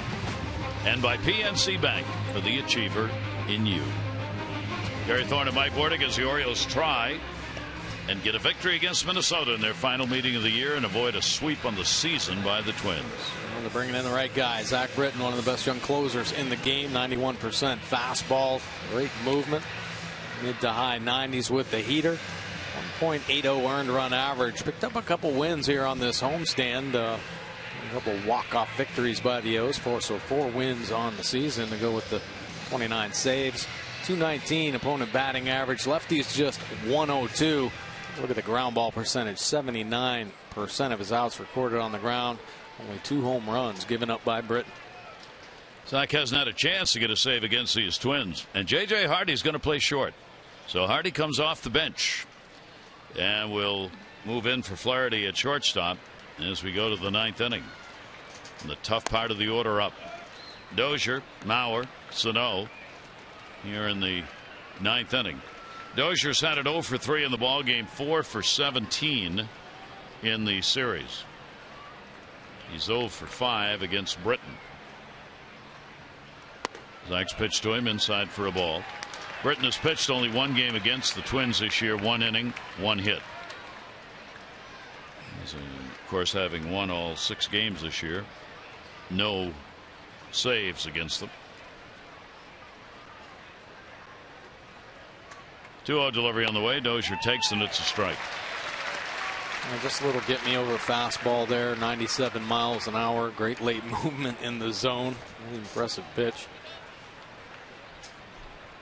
Britton with a 2 for 2 in save opportunities lifetime over the Twins. 2-1 delivery to Dozier, and he'll foul that one back. So Britton comes back from 2-0 to 2-2. 3 RBI ball game.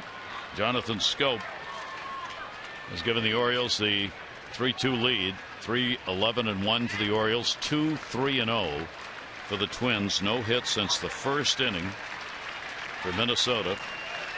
Gausman retired 17 in a row from the 2nd inning through the 7th. Ground ball Davis. Britton got to get over there in a hurry. Diving. He is safe. A head first dive and an infield hit for Dozier. I don't even know how he made contact with that first of all, but this is Zach Britton's play. PFP. He's just late getting there. And Dozier sensing it's going to be a close play. See a lot of guys try to dive in there, and his hand does indeed beat Britton for a base hit. So there is their first hit since the first. Dozier with a leadoff single here in the 9th inning, hit number 4 for the Twins. Mauer has doubled, struck out, and grounded out. Mauer's 3 for 8 off the Oriole left-hander.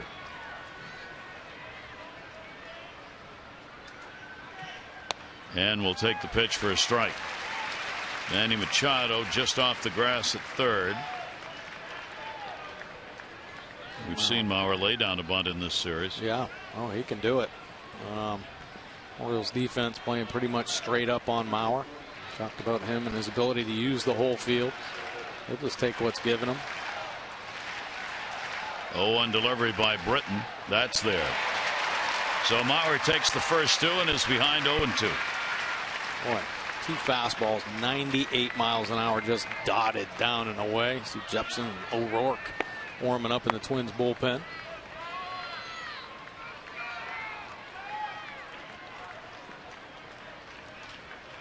Oh, 2 count. Dozier, good speed at first base. Britton's delivery to Mauer. Goes after it. Chopper. Scope. Got to go to first base with it. Does. Records the out. But it does move the runner, the potential tying run, down to second base with 1 away. You see that all the time off Zach Britton. Just weakly hit ground balls. Infielder certainly aware of that and ready for those little choppers. Typically end up right up on the grass. So Sano will come to the plate against the left-handers. hitting .239, not nearly the number he has, .304 against righties. He's had the home run in the ball game. First inning is 11th. Sano has been a problem all season long against the Orioles. Hitting over .280, 3 home runs, 8 RBIs. And a swing and a miss. Mano-a-mano pitch at 99. And Zach Britton's a little fired up. Not able to cover over there on the Dozier ground ball. His fastballs have been 98, 98, and 99 miles an hour. 0-1 pitch. 97.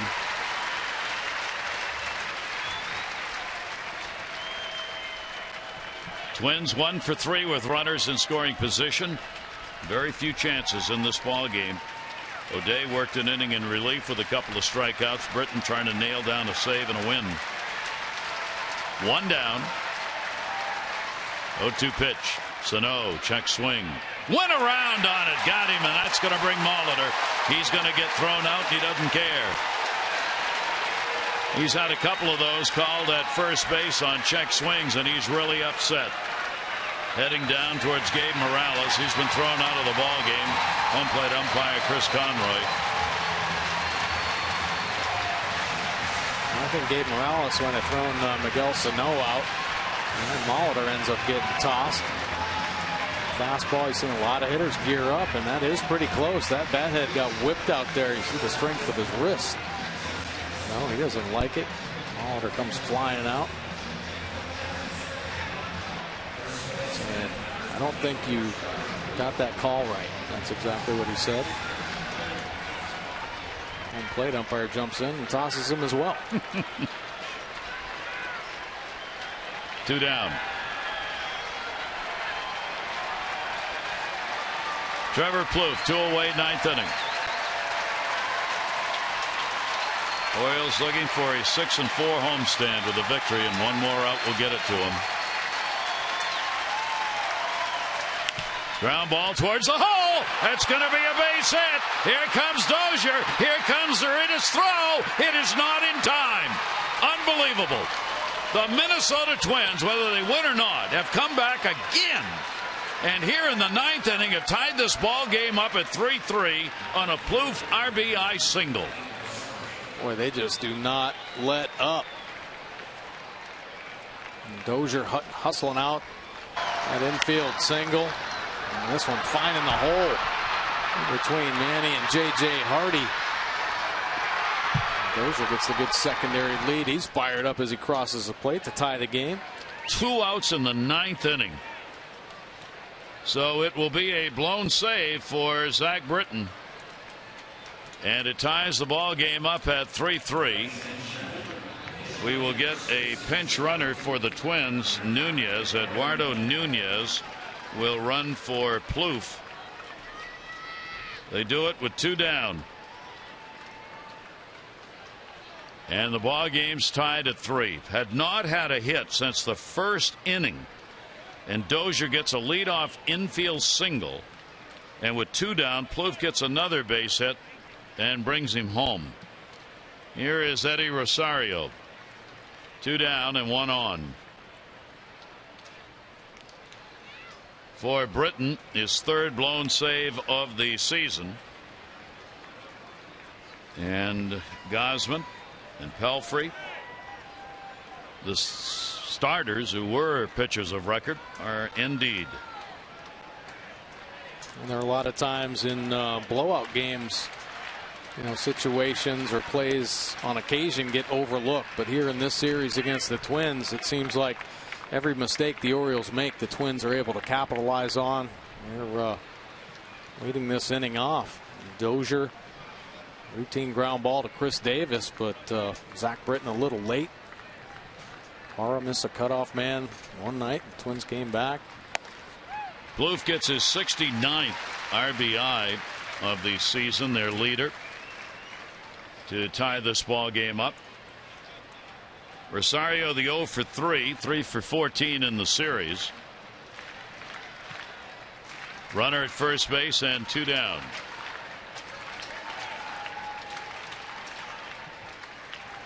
Nunez gets the lead. The pitch is going to miss up high. Well, maybe the Orioles wanting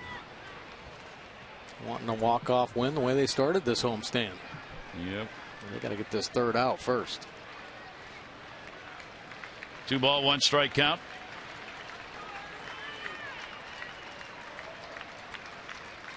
Runner off first. Britton's delivery will be foul back.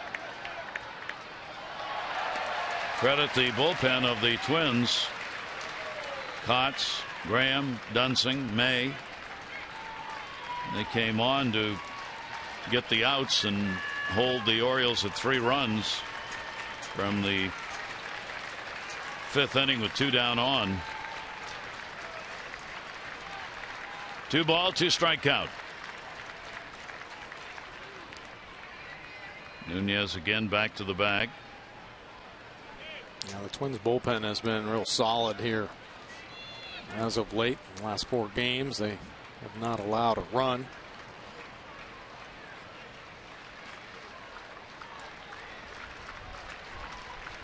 Nunez not extending his lead at first base. 2-2 pitch. Rosario will take it down low. So it kind of goes to 3-2. Escobar, the on deck batter.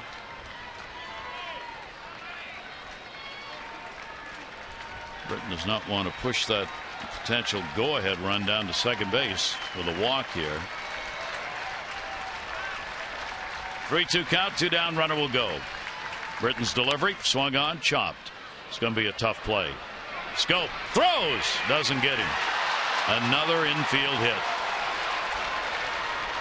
It's unbelievable. Britton's got to be leading the league in infield hits given up.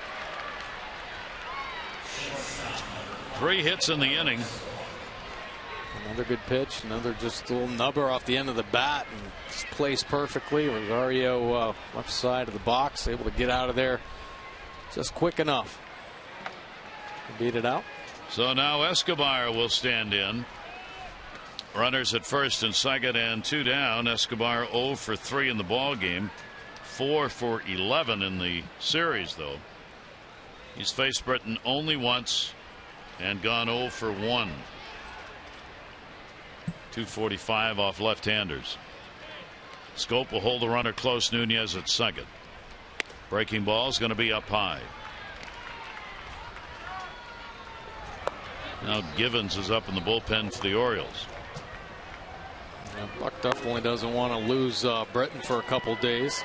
Hit on this road trip. I mean, watch out for Britton's pitch count. He's at 19 right now. 1-0 delivery on the way. Check swing. Strike called.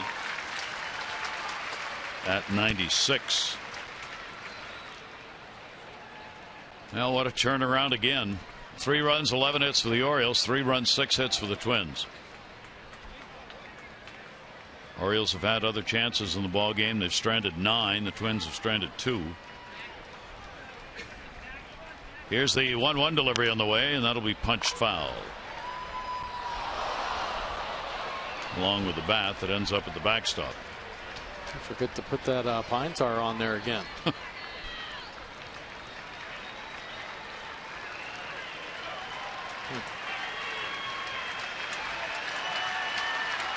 Escobar comes back.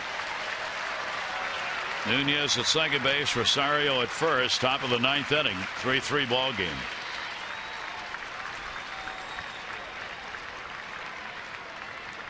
Look at the opportunities. Orioles with 11 chances to drive in runs. It's 2 for 11. 1-2 delivery on the way, and a swing and a miss. So Britton will get a couple of strikeouts, but the Twins will get a run. 1 run on 3 hits, 2 left on base. Bottom of the 9th, 3-3.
another nail biter, Rick. Kevin Gausman was very good. It really isn't. Minnesota will not go away. Zach Britton plagued again by infield hits. He just can't seem to get away from that little chopper. But the Orioles still, in the bottom of the ninth, have a chance to walk it off. Game tied at 3, so let's go back upstairs to Gary and Mike for the bottom half of the ninth inning. Hopefully the Orioles can end their losing streak to the Minnesota Twins, which stands now at 6.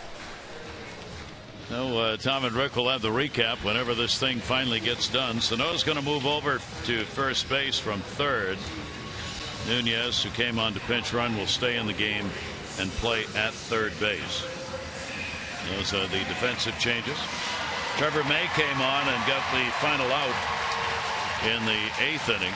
So the right-hander stays on against the Orioles in the bottom of the 9th. Machado, Parra, and Jones to hit.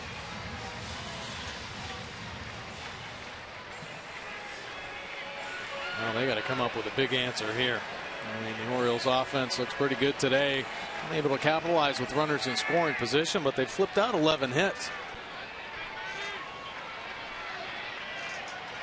Though the Orioles try and get it done in the bottom of the 9th. Machado a base hit, 1 for 3 and a walk in the ball game. And Manny will take the pitch for a strike. Machado against May is 0 for 2 in his career. Manny's had 3 hits in this 4-game set in 15 at bats. Over the screen for strike 2.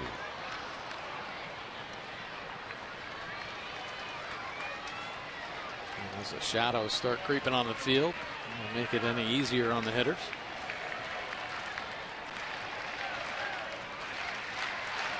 A 2 pitch on the way. Popped up. Well, when the Orioles have won in this homestand, it's been the walk-off. Yeah, and they've had some huge ones. Of course, Manny Machado back on the 14th.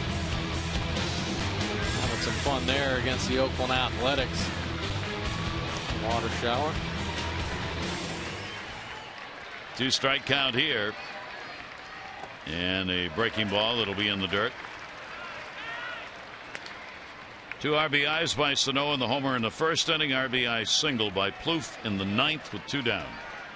Orioles 3 RBIs by Jonathan Scope. 1 on a base hit in the 3rd, another a base hit in the 5th. A nice take right there by Manny Machado. Tough pitch, breaking ball, thrown hard and down in the bottom of the zone. Machado not even flinching there. May with a 2-2. In the air, right center field. Buxton over. Neil Kotz worked an inning and a 3rd. Walk and a strikeout. J.R. Graham, no part of an inning, a hit. Dunsing an inning and 2/3. 1 hit, 1 strikeout, and now May. Orioles O'Day an inning with 2 Ks. After Gausman went 7, 2 runs, 3 hits.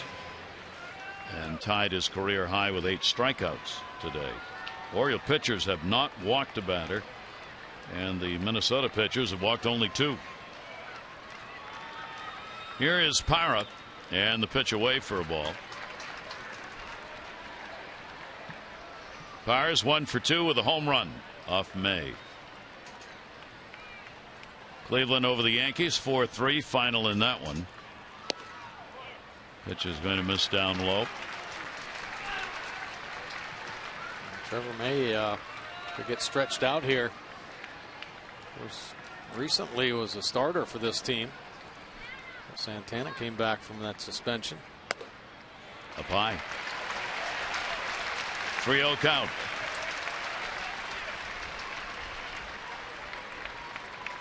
Gerardo Power trying to get on.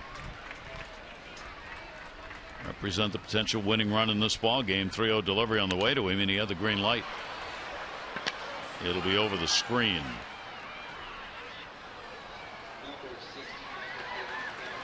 Three and 1.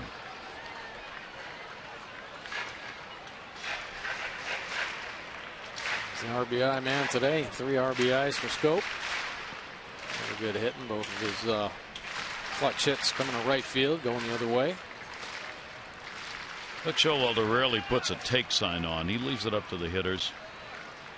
3-1 delivery on the way.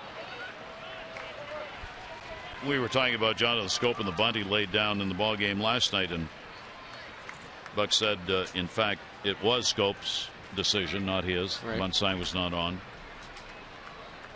Most of those things are left to the players, unless there's a strategy involved that Showalter's trying to employ at that time. 3-2 pitch on the way, and he walked it. Nice AD by Parra. Byra gets the walk. Jones to the plate.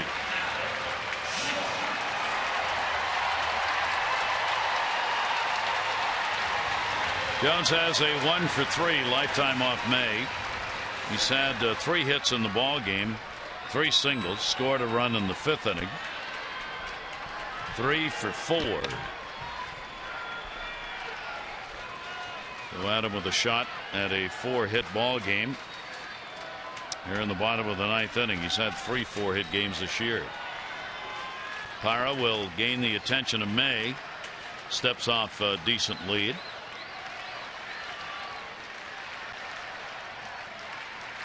Adam up in the air, not deep. Long run in Rosario, but that ball's got hang time. 2 down.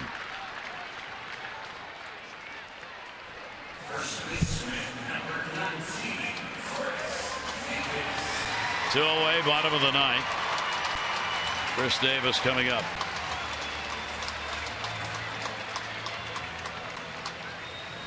Chris is 1 for 2 off May, a home run.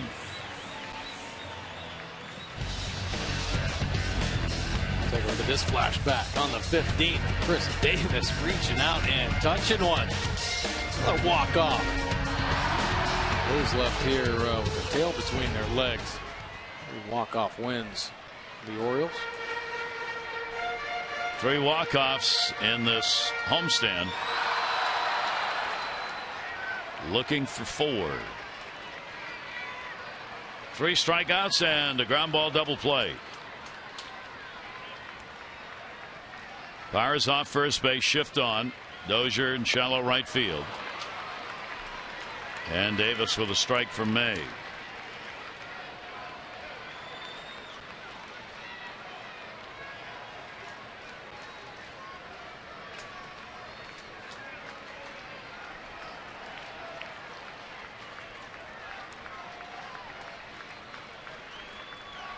Outfield very deep. 0-1 delivery on the way. Davis will take it up high. With that runner at first, outfield's trying to cut off those extra base hits, prevent a run from scoring on a base hit from first. So you go about as far back as you can get. And you're spread out. Big gaps. Unlike the Orioles, who squeeze the middle here at home and give up the lines. These outfielders for the Twins pretty much where you play positionally except for depth. There goes Parra. Ground ball fouled off. Pretty good jump right there by Parra. Well, Davis can't afford to let a cookie go by. There's that one just foul.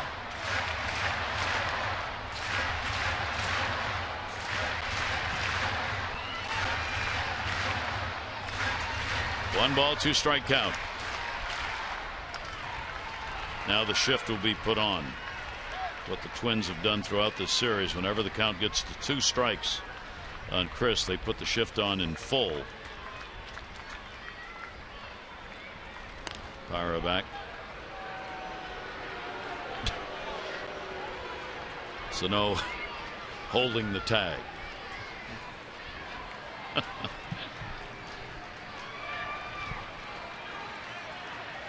1-2.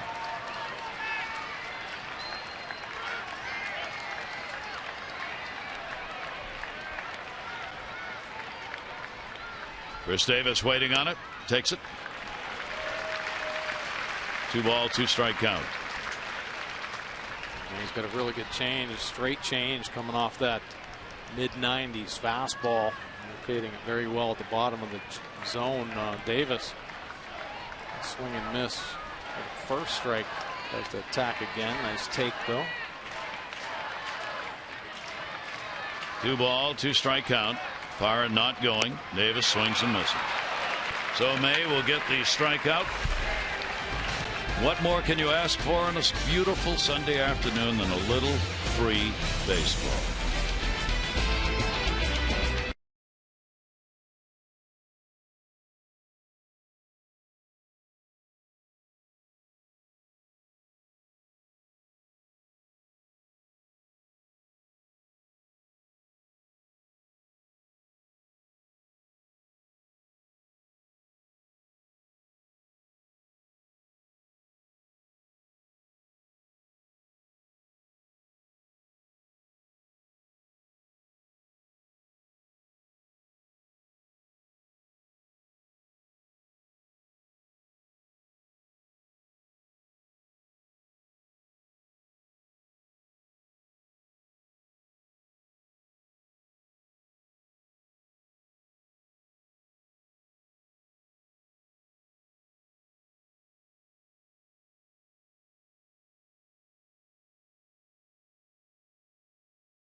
Of the time he's been getting it up there in the mid-90s here lately.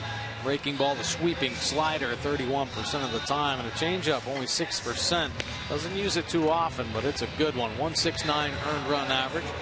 Picked up a win against Detroit earlier in the year. 10 2/3 innings, only giving up the 5 hits, 14 punch outs. Just the 1 walk forgiven, so all over the dish. Opponents hitting 135 overall. Fly ball pitcher, 57% of his outs in the air. And the 1 home run given up. So we go to the 10th inning. The Orioles are 4-4 in extra inning ball games. The Twins are 4-6. And it'll be Chris Herman batting here in the 10th inning. 2 strikeouts, a pop out. Britton worked an inning, gave up a run on 3 hits with 2 strikeouts. Given's pitch will be swung on and missed. The Indians, the 4-3 win over the Yankees today. Betances took the loss in relief. He's 6-3. Gave up a run in the 8th inning to the Indians that resulted in the winner. 0-1 pitch, popped up, shallow left. Backed up on it. Urrudia's got it. Herman's retired. I feel very comfortable on that one. Seen some pretty good punts in this game. Balls with hang time. Givens gets the first out. Here's Shane Robinson. Robinson starting in right field. The way this game's going, we may yet see Torrey Hunter, who has a day off today. 0 for 3 in the ball game. J.J. Hardy, of course, the day off today. Now he's playing his 2nd inning at shortstop. Yeah, I don't think Buck wanted that. No. And there for defense at the end with Britton out on the hill. Once again, the Twins able to fight back. Foul back by Robinson. Top of the order, Buxton waiting on deck.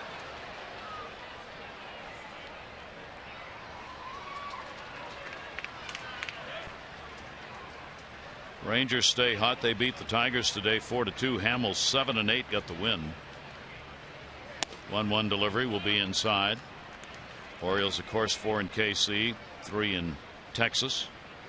Rangers are right back in the battle for the wild card spot, at least. Maybe more.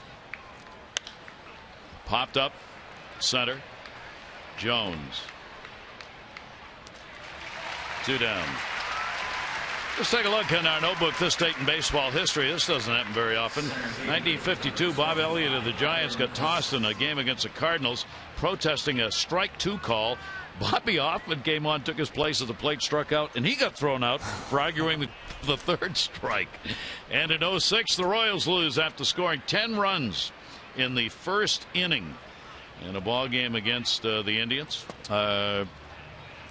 They joined the '89 Pirates as the only team to have that happen to them in big league history, where you have a 10-run first inning and you don't win the ball game. Pitch will be taken for a strike. Orioles are getting that kind of feeling here in another way. Comeback efforts by an opponent. Givens has got the first 2 outs here in the 10th inning.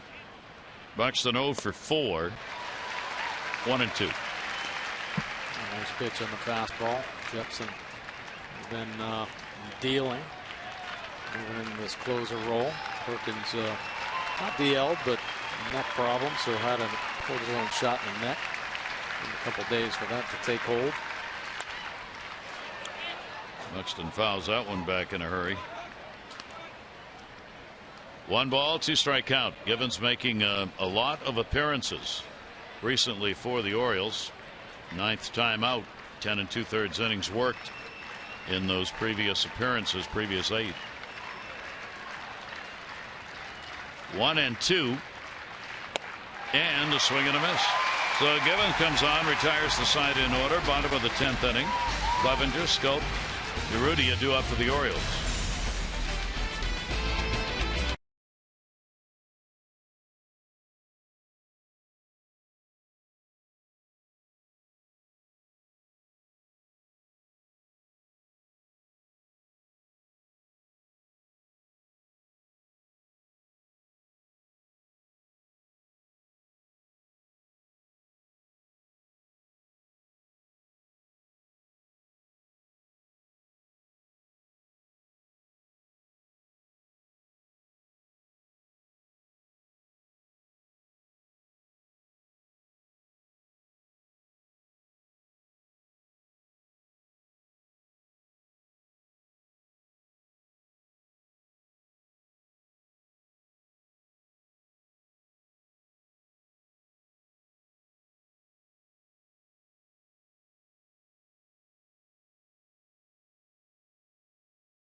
Well, Kevin Jepson now coming in, looking for 3 saves in a row. Back-to-back saves in the last 2 nights. Fastball 66% of the time. It's a good one, 92 to 96. A breaking ball is a curveball.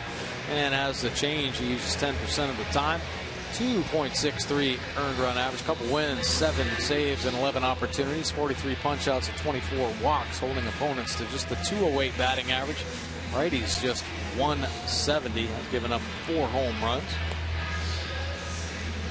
The Jepson on. Clevenger will be the first batter up against him here in the bottom half of the 10th inning. Jepson has been tough on the Orioles this season. See if the Orioles can get to him here in this ball game. 3-3, 3-11 and 1 for the Orioles. 3, just 6 hits and no errors. On the other side for the Minnesota Twins, who scored in the 1st and scored in the 9th and had a lot of outs in between. For Jepson this season, he has worked now in 8 ball games, 6 innings, 2 runs, 5 hits against the Orioles, 1 walk and 8 strikeouts. Clevenger up against him.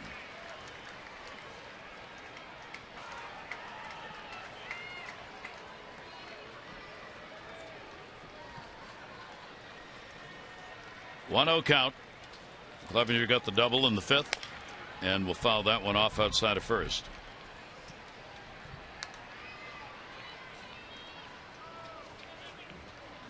Jepson's shown good command of that fastball and power curve as well. Moves it hard. Sharp bite in the bottom of the zone with that pitch. Tough to pick up that cross-body delivery. 1-1 delivery. Good job done by May. Trevor May worked an inning and a third. Had a walk and a strikeout. Jepson, last 10, has had 2 holds, 2 saves. Opponents have gone just 4 for 32 in his last 10 outings. He's walked only 2 and struck out 8, covering 9 and a third innings. Paul Molitor, of course, thrown out of the ball game in that 9th inning. 1-2 pitch on the way. Ball up in the air. Left center. Will be handled by Rosario. Clevenger is retired. 1 away in the bottom of the 10th inning.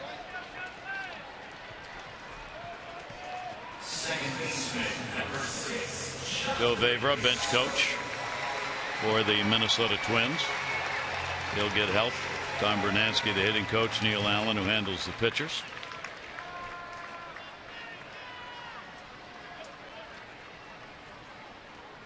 Jonathan Scope, 3-hit ball game.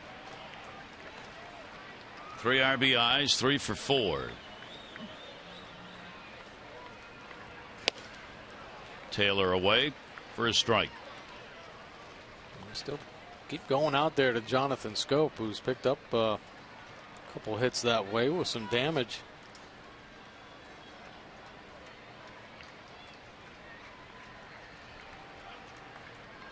Oh, 1 delivery on the way as they guard the lines. Pitch is going to miss outside for a ball.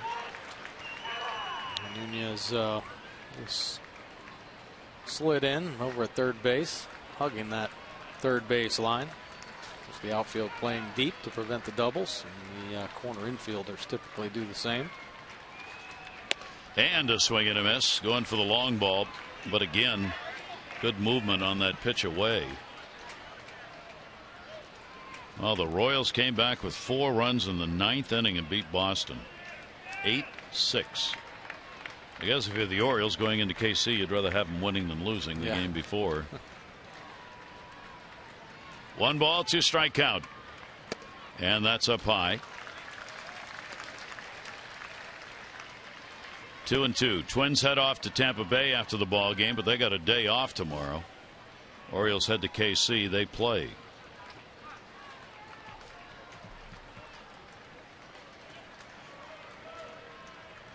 Scope 2-2.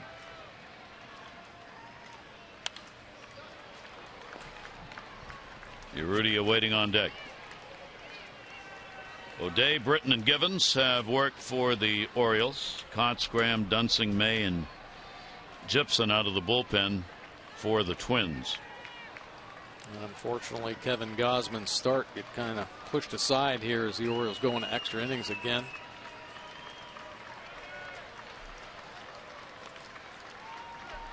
Here's the 2-2 delivery, and he got him. 2 down in the 10th. He's showing that good fastball. It's on the hitters. The shadows don't help. Attacking that outside corner. This one rides to the top of the zone, and Jonathan Scope swimming right through it. Urrutia's first major league home run, a walk-off here in this homestand. Base hit in this ball game. He is 1 for 4. 5-game hit streak for Urrutia. 2 down, nobody on in the bottom half of the 10th inning. And fouled off right on top of that one. Here's a look at Henry Urrutia's walk-off fastball up and away on the 19th during this homestand. Crowd goes crazy. Gets the shower at home plate. Caleb Joseph following around with the cooler. 0-1 count with 2 down.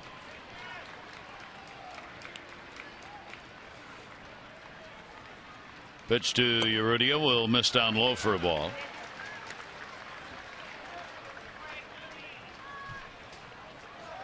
Well, the Orioles still haven't scored 4 runs against the Twins. Not yet. Do it right now, and you win a ball game. Here's the 1-1 delivery on the way, and that's foul back. Urrutia wanted that one. Pretty good pass right there.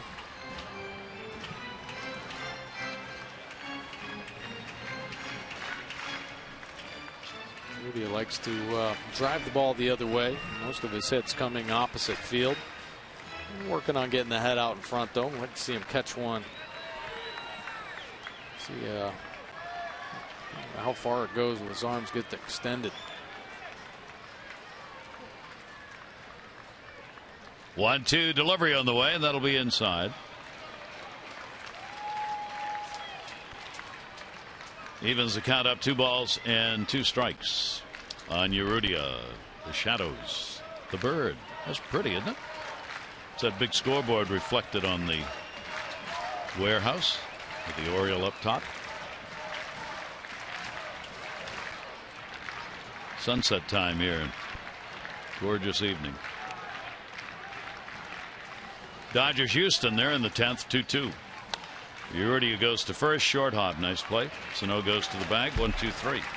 Orioles are retired. We'll pause here to have a bite of ice cream, then we'll be back for the 11th inning. Ball game tied, 3-3.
Eleventh inning. Givens will stay on, retired the side in order in the 10th.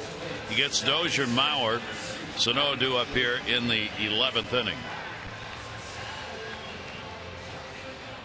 Twins can afford to have their bullpen used with a day off tomorrow. The Orioles can't. And they've had to go deeper than they wanted to in this ball game. Brock, Mattis, Garcia worked last night. Pitch is in there for a strike.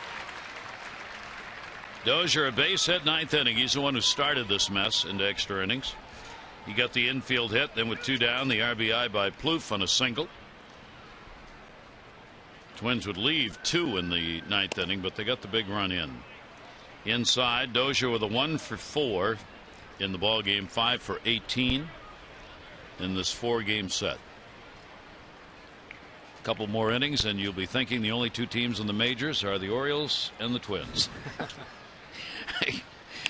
That ball's ripped foul. They've played so many innings against one another. 1-2 the count on Dozier. The Orioles want to keep playing until they can come up with a win against this team. Struggling all season long against the Twins.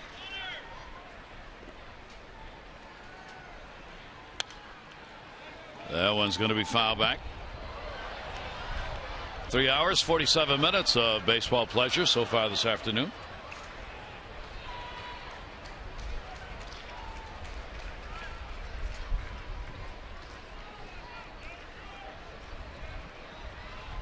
Infield shifted over. He hits it that way, and it will stay foul. I don't know how he's making contact with these pitches. Got to be real tough. I mean, comes from the sidearm slot, shadows all over the field. Burying him in and then throwing 96 away. A couple sliders. And Dozier battling. 1 ball, 2 strike count on him. Outfield straight away and the infield all the way over, playing him to pull. And Dozier goes after one outside. He does not connect on that one. Givens gets his second strikeout. This is an aspirin tablet coming in there. 96 miles an hour, down and away. Ooh, a little tardy there. Big pitch, big first out. Dozier's gone. Mauer, double, 1 for 4.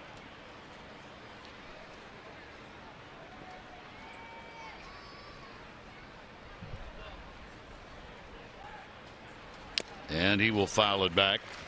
Givens in his 3rd stint with the Orioles. Double-A Bowie call up on August 10. He'd been up before, selected on June 20 originally. And the Orioles have liked what they've seen every time, and this time around, not going anywhere. 0-1 delivery on the way, and that'll be outside. Givens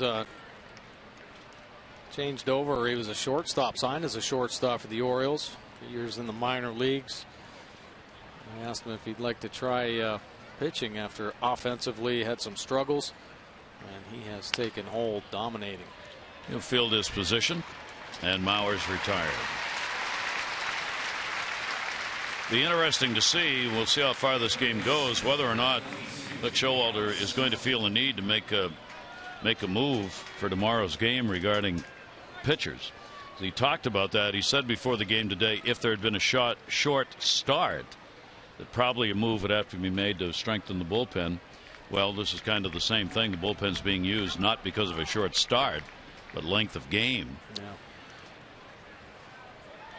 Sano up, takes the pitch inside. He's had a home run and struck out 3 times. Well, there's Glenn Perkins. How about that? 1-0 delivery. That's going to be it to the corner. Going to go all the way to the wall. Rudy has got it on his way to second base. And boy, does this young player look good. Not just against the Orioles, but all along this year. So he's got a 2-out double here in the 11th inning. He can cover it, can he? Caleb Joseph setting up down and away. This ball works up and in, and he gets on the 95-mile-an-hour heater. Turning and burning. Of course, a 2-run homer in the 1st inning off Gosman. Picks up his 12th double to go along with the 11 home runs.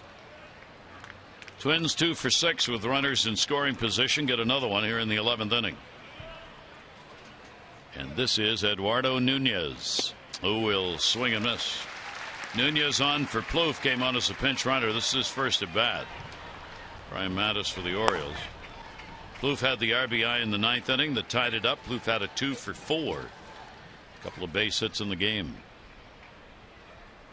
Eduardo Nunez 0-1. Runner off second, big lead. Down the line the other way and foul.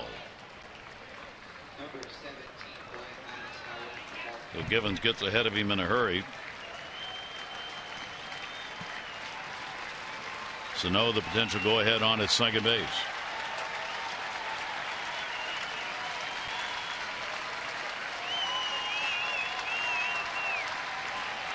Oh, 2 pitch on the way. Slow roller. That'll be fouled off.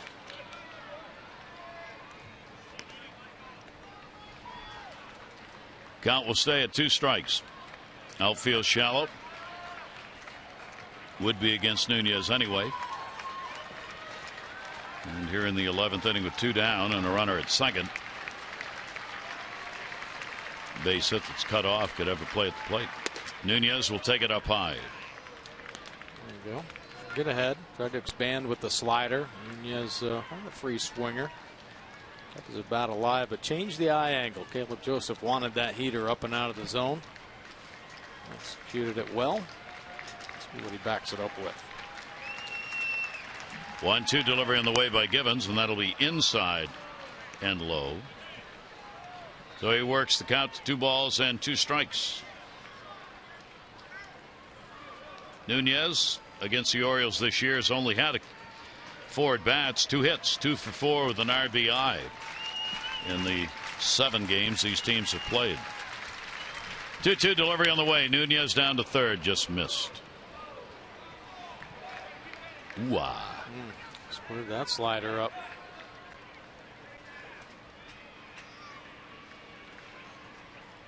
Holds the count at 2 balls and 2 strikes.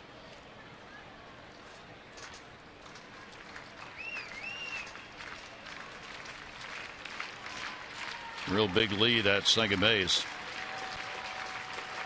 Sano not being held. Nunez goes swinging. Evans gets the strikeout. He's got 3. No runs on 1 hit, no errors, and a base runner left on. The Orioles, bottom of the 11th inning. We'll see. 8-9-1.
In hits, but Twins able to tie it up in the 9th inning, and they're going to be going to Glenn Perkins, their closer. He was on the shelf with a neck problem, but must have sent the message that he's okay.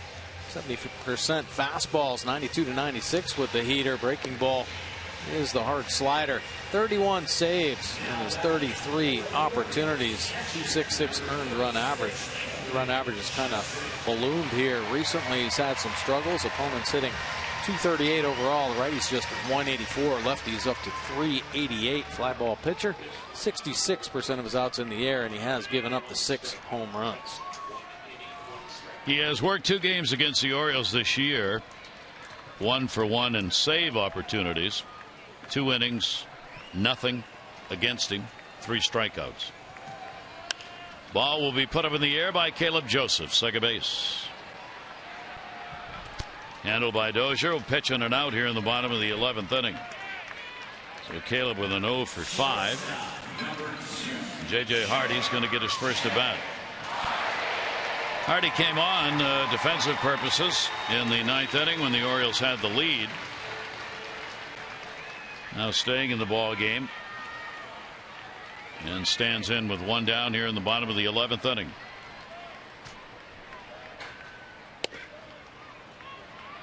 Ninth inning, single by Dozier. RBI base hit with 2 down by Plouffe. Ties the ball game up 3-3. Middle of this ball game, the Twins had 17 in a row retired by Kevin Gausman. That'll go to short, and that's a very long throw, and there'll be none. So Hardy ambles down to first base. That is going to be a base hit. Do you dare run for it? Oh. Well, I guess Manning could slide over the shortstop, but of course, when you know it, J.J. Hardy hits a little tester in the hole to Escobar. Hopefully, Escobar kind of boots it around a little bit. J.J. had to kind of go down the line. Having a little bit of a groin problem right now. Still isn't feeling too good. And they're not going to run for him. He'll stay on. Manny Machado, potential winning run on at first base. Manny will take the pitch. Machado, a single way back in the first inning. He has drawn a walk. 1 for 4 in the ball game. Glenn Perkins will miss inside. Perkins threw off the mound in the side session yesterday. They hoped they were not going to have to use him until Tuesday. Last outing against the Yankees, a run on 2 hits in a third of an inning, had the problem with the neck. Obviously saying he feels okay, and here he is early back to the mound. 2 ball, 1 strike count. Perkins, pretty good story. Converted from a starter to reliever, and actually you hear this all the time. His stuff starts playing up. Established himself in the bullpen, and then when Joe Nathan left, he slid into the closer role. That may be playable down the line. Robinson, it's fair. He's got it. 2 down in the 11th.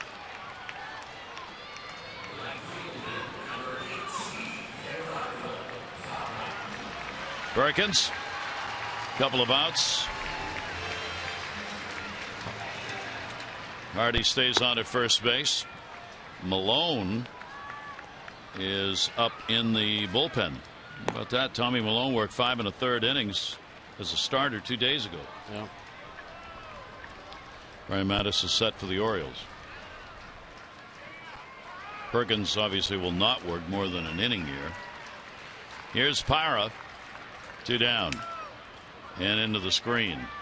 A double in the 3rd inning, scored on the 2-out RBI single by Jonathan Scope, who got another 2 RBI single in the 5th, accounting for the 3 Oriole runs. 3 runs, 12 hits for the Orioles, 3 runs, 7 hits for the Twins, 10 left on by the O's, 5 for the Twins. Parra reaching. 0-2. Well, you know, Buck Showalter's keeping his fingers crossed right now. Hates to put his players in harm's way, and J.J. Hardy wanted to give him this full day off, and now obviously going into extra innings, and him at first base. I would not be surprised if J.J. gets out to second base that they do pinch run for him and just try to deal with what they have. 0-2 delivery on the way, and that one's going to be foul back. Paredes, Reimold on the bench. Matt Wieters has been used as a pinch hitter. He's out of the ball game. 0-2 count, 2 down. Len Perkins with the delivery. Parra takes it away.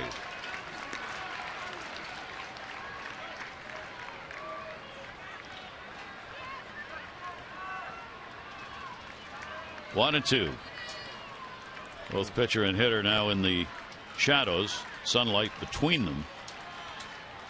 1-2 pitch. Long run, Rosario. Nice almost catch. Perkins was on his way to the dugout. He got there and just didn't catch it. Had to go a long way. Looks down and says, okay, I got this one. Turns the glove over, and it just doesn't come in cleanly. Right on the end of the glove, and the loose outfielder's glove can't hold on. Going to charge an error. Ball that should have been caught keeps the at bat alive. First error committed by the Twins. So Perkins being asked to pick up his left fielder. Runner on at first base, 2 away. Hardy the lead, and it's a base hit. Rosario over to get it. Hardy's got to stop at second. And they're already talking in the dugout about a pinch runner, and they're going to do it right here.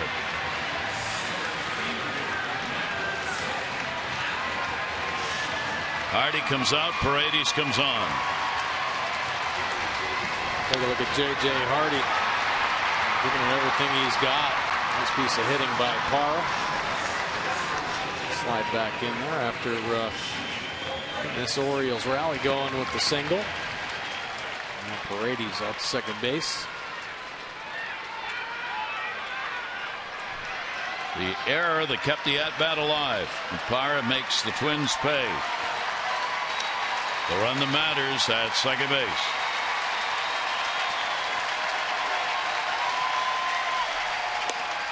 Big cut taken by Adam Jones. Orioles with a chance to win the ball game. here in the 11th inning. 2 for 11 with runners in scoring position today. 13 hits. Jones takes it inside. Nice stop made by Herman. Come up with a couple nice blocks today. 3-hit ball game already. 3 singles, a run scored.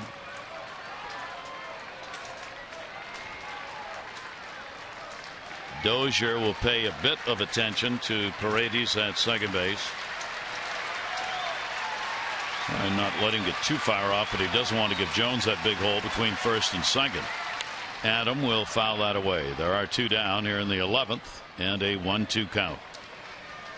That might have been the one Adam Jones wanted, the breaking ball. Stayed in the middle of the plate. Just missing.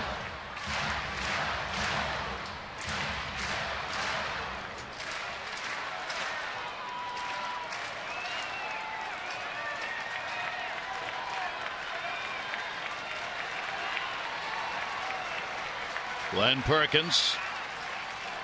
1-2 delivery, which is going to miss inside. Adams gone 1 for 6 off Perkins.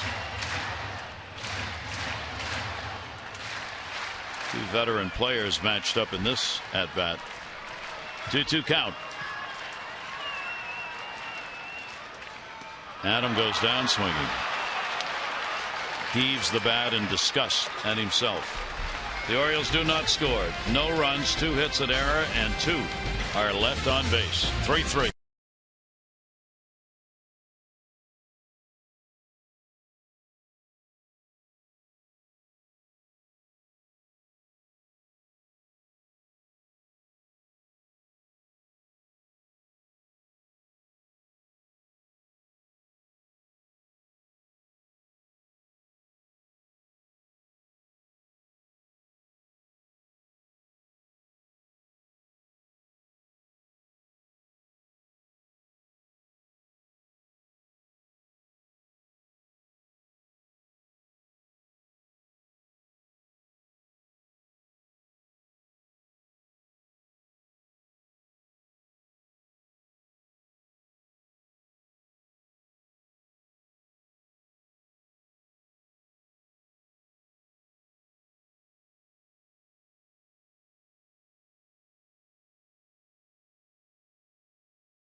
Of the 12th inning, ball game tied at 3-3, and the Orioles go to the bullpen again. Yeah, both teams start to run out of players. Brian Mattis now into the ball game. The fastball 55% of the time. He's been very good with the heater, locating it well. The big curveball for the breaking ball, and of course the straight change. 2.23 earned run average, 50 punch outs, just 18 walks, and 30 hits in 40 1/3 innings. Been on a nice little roll here recently. Only 3 earned runs over his last 25 outings. Holding opponents to a 207 batting average.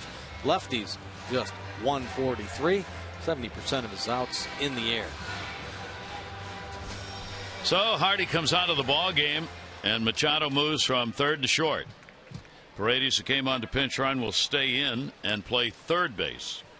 So Paredes, Machado, Scope, and Davis in the infield as we go to the 12th inning. And here is Rosario. And a pitch outside. So Manny Machado, who came up as a shortstop through the minors, this is the first time he has played shortstop at the major league level. And it may not be the last. No, probably not. I think the last time he played shortstop with Jonathan Scope was his double play partner. That's right. In the minors. 1 ball, 1 strike count. Rosario. He's had a base hit, 1 for 4 in the ball game.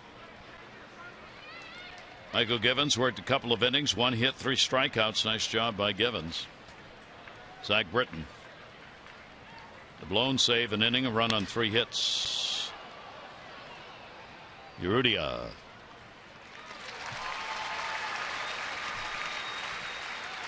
Gonzalez has gone out. Miguel Gonzalez now will go out to the pen. Both bullpens almost depleted here in the ball game. So Gonzalez, if needed, is out there. McFarland next to him in the bullpen.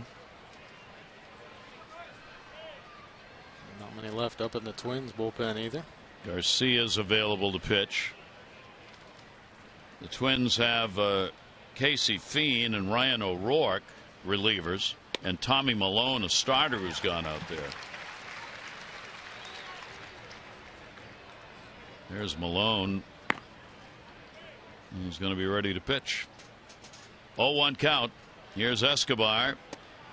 And the pitch will be taken outside. Escobar 0 for 4 in the ball game.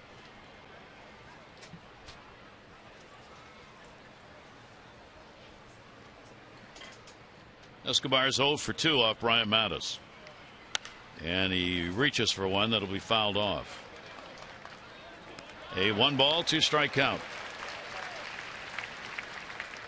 So again, what's at stake here is Minnesota's trying to take all 7 games this year against the Orioles. Orioles are trying to avoid that and have a 6-4 homestand going to Kansas City for tomorrow night. 1-2 delivery towards the middle.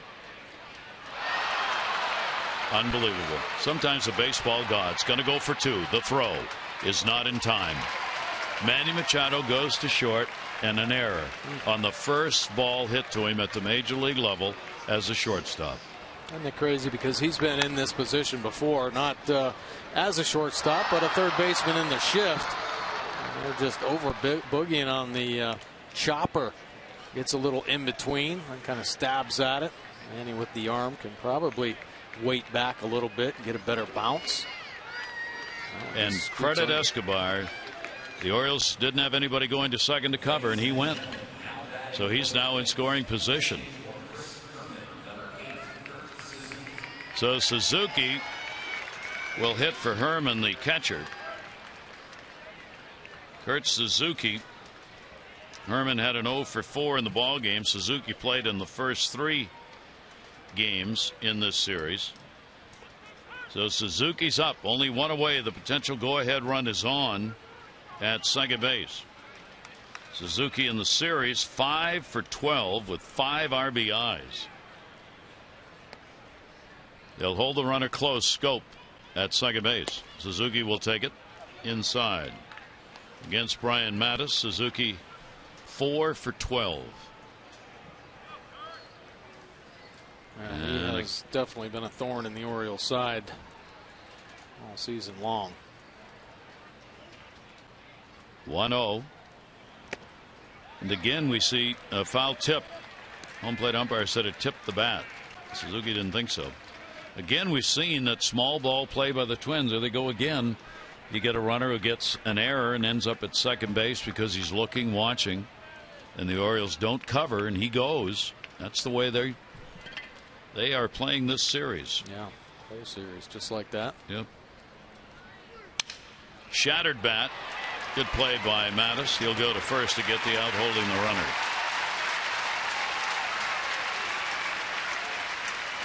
Suzuki retired.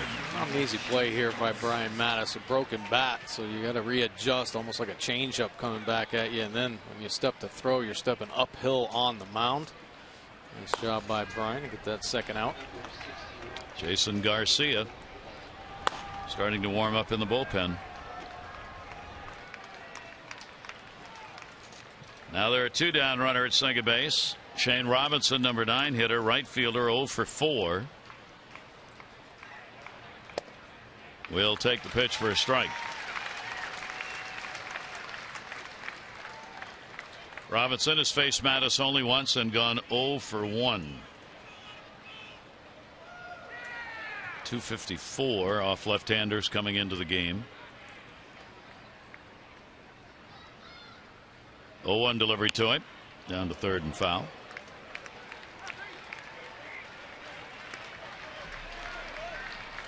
0-2 count.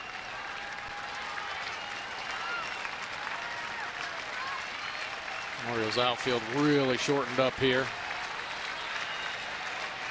Gun Escobar down. Escobar can extend the secondary lead. The 2 outs, 2 strikes.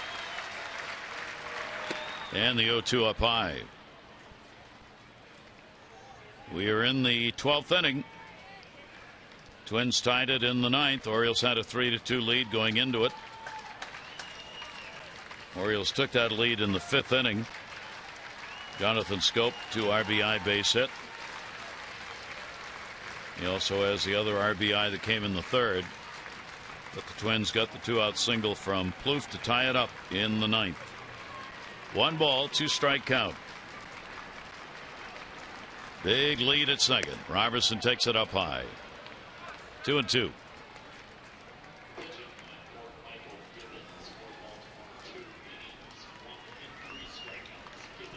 Two and two.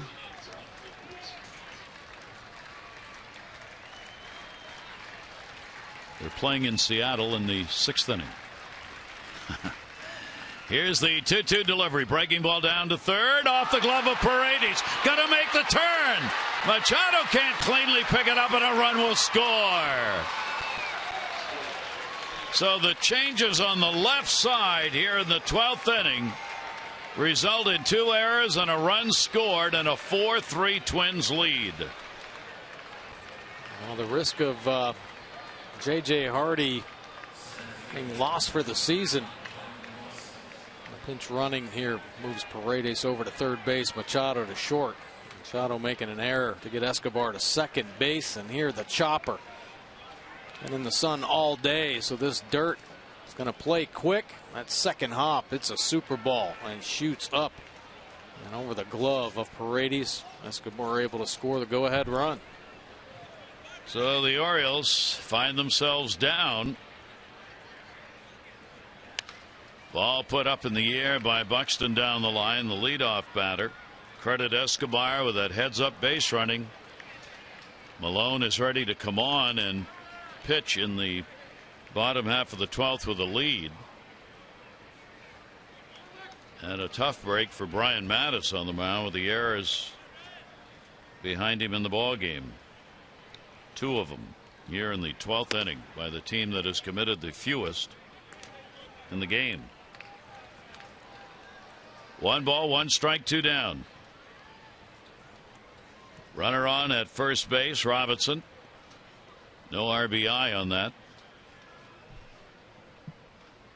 1-1 delivery on the way. Breaking ball, that's in there for a strike.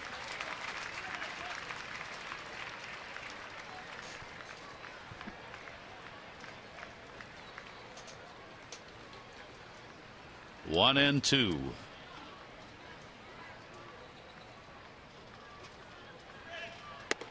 Pitch will be taken up high.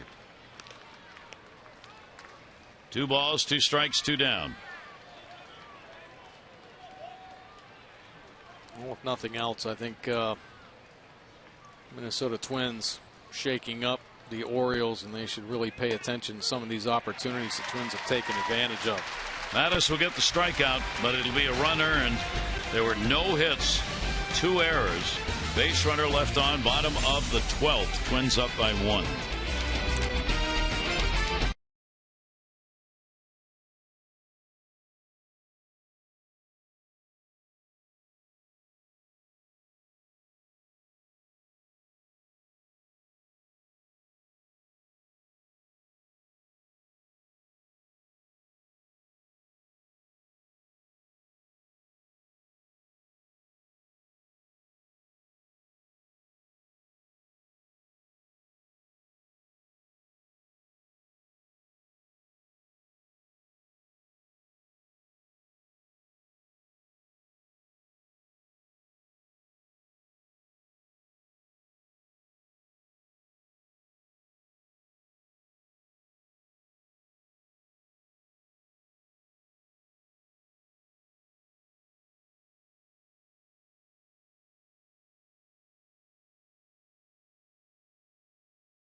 Yet, as the Twins take a 4-3 lead on earned run, and 2 days ago Tommy Milone was a starting pitcher who was non-decisioned. Now he is coming out of the bullpen. Not a lot to overpower this Orioles offense, but certainly knows how to pitch. The fastball, high 80s, low 90s, has a curveball and a change to go along with it. 3.73 earned run average, 64 punch outs and 27 walks, and opponents just a 220 or 254 batting average. The lefty's just 170 off Tommy Milone.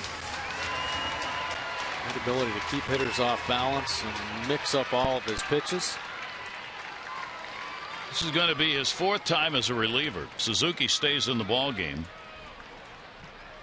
so Milone gets a chance out of the bullpen. And Chris Davis will be up against him. Well, the Orioles got Davis, Clevenger, and Scope here in the bottom half of the 12th. Chris has had the 4 strikeouts and hit into a double play. And Malone's pitch to him, taken down low for a ball. Chris 5 for 13 with 2 home runs off Milone. Milone trying to make a winner out of Glenn Perkins, who worked an inning, 2 hits, 1 strikeout. In the air, center field, not quite. Hauled in by Buxton at the wall. Davis giving it a charge. Buxton had a beat on it. Nice play by the young center fielder. Pretty good jump there, and then a nice little jump to finish it off. First out of the inning.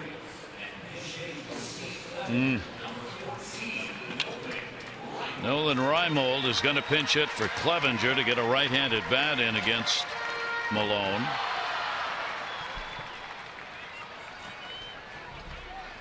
That will do it on the Orioles bench.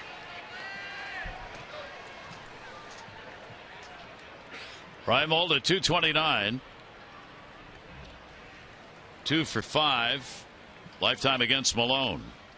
Takes the first pitch outside for a ball. 1 down, 12th inning, a 4-3 lead. The Twins are trying to win their 3rd consecutive 1-run game against the Orioles and sweep all 4. That'll be taken down low, 2-0. Frustrated dugout right there with the Orioles. Some tough games here. Finish up this homestand. So much promise when they started it. 2-0 delivery is a bender in there for a strike. And the count will go to 2-1. Boy, what a ball game. Twins 2 in the first, 1 in the 9th, and 1 in the 12th. And a swing and a miss. And the Orioles still unable to find a way to get that 4th run in a game against the Twins.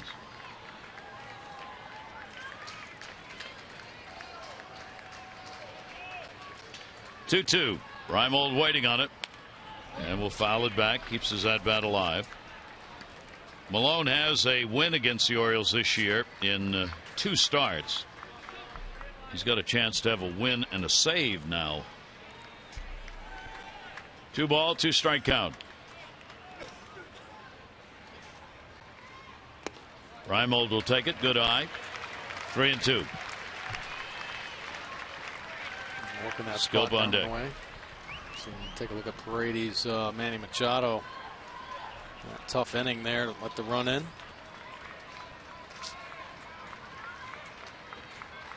3-2 delivery on the way. Reimold is gone.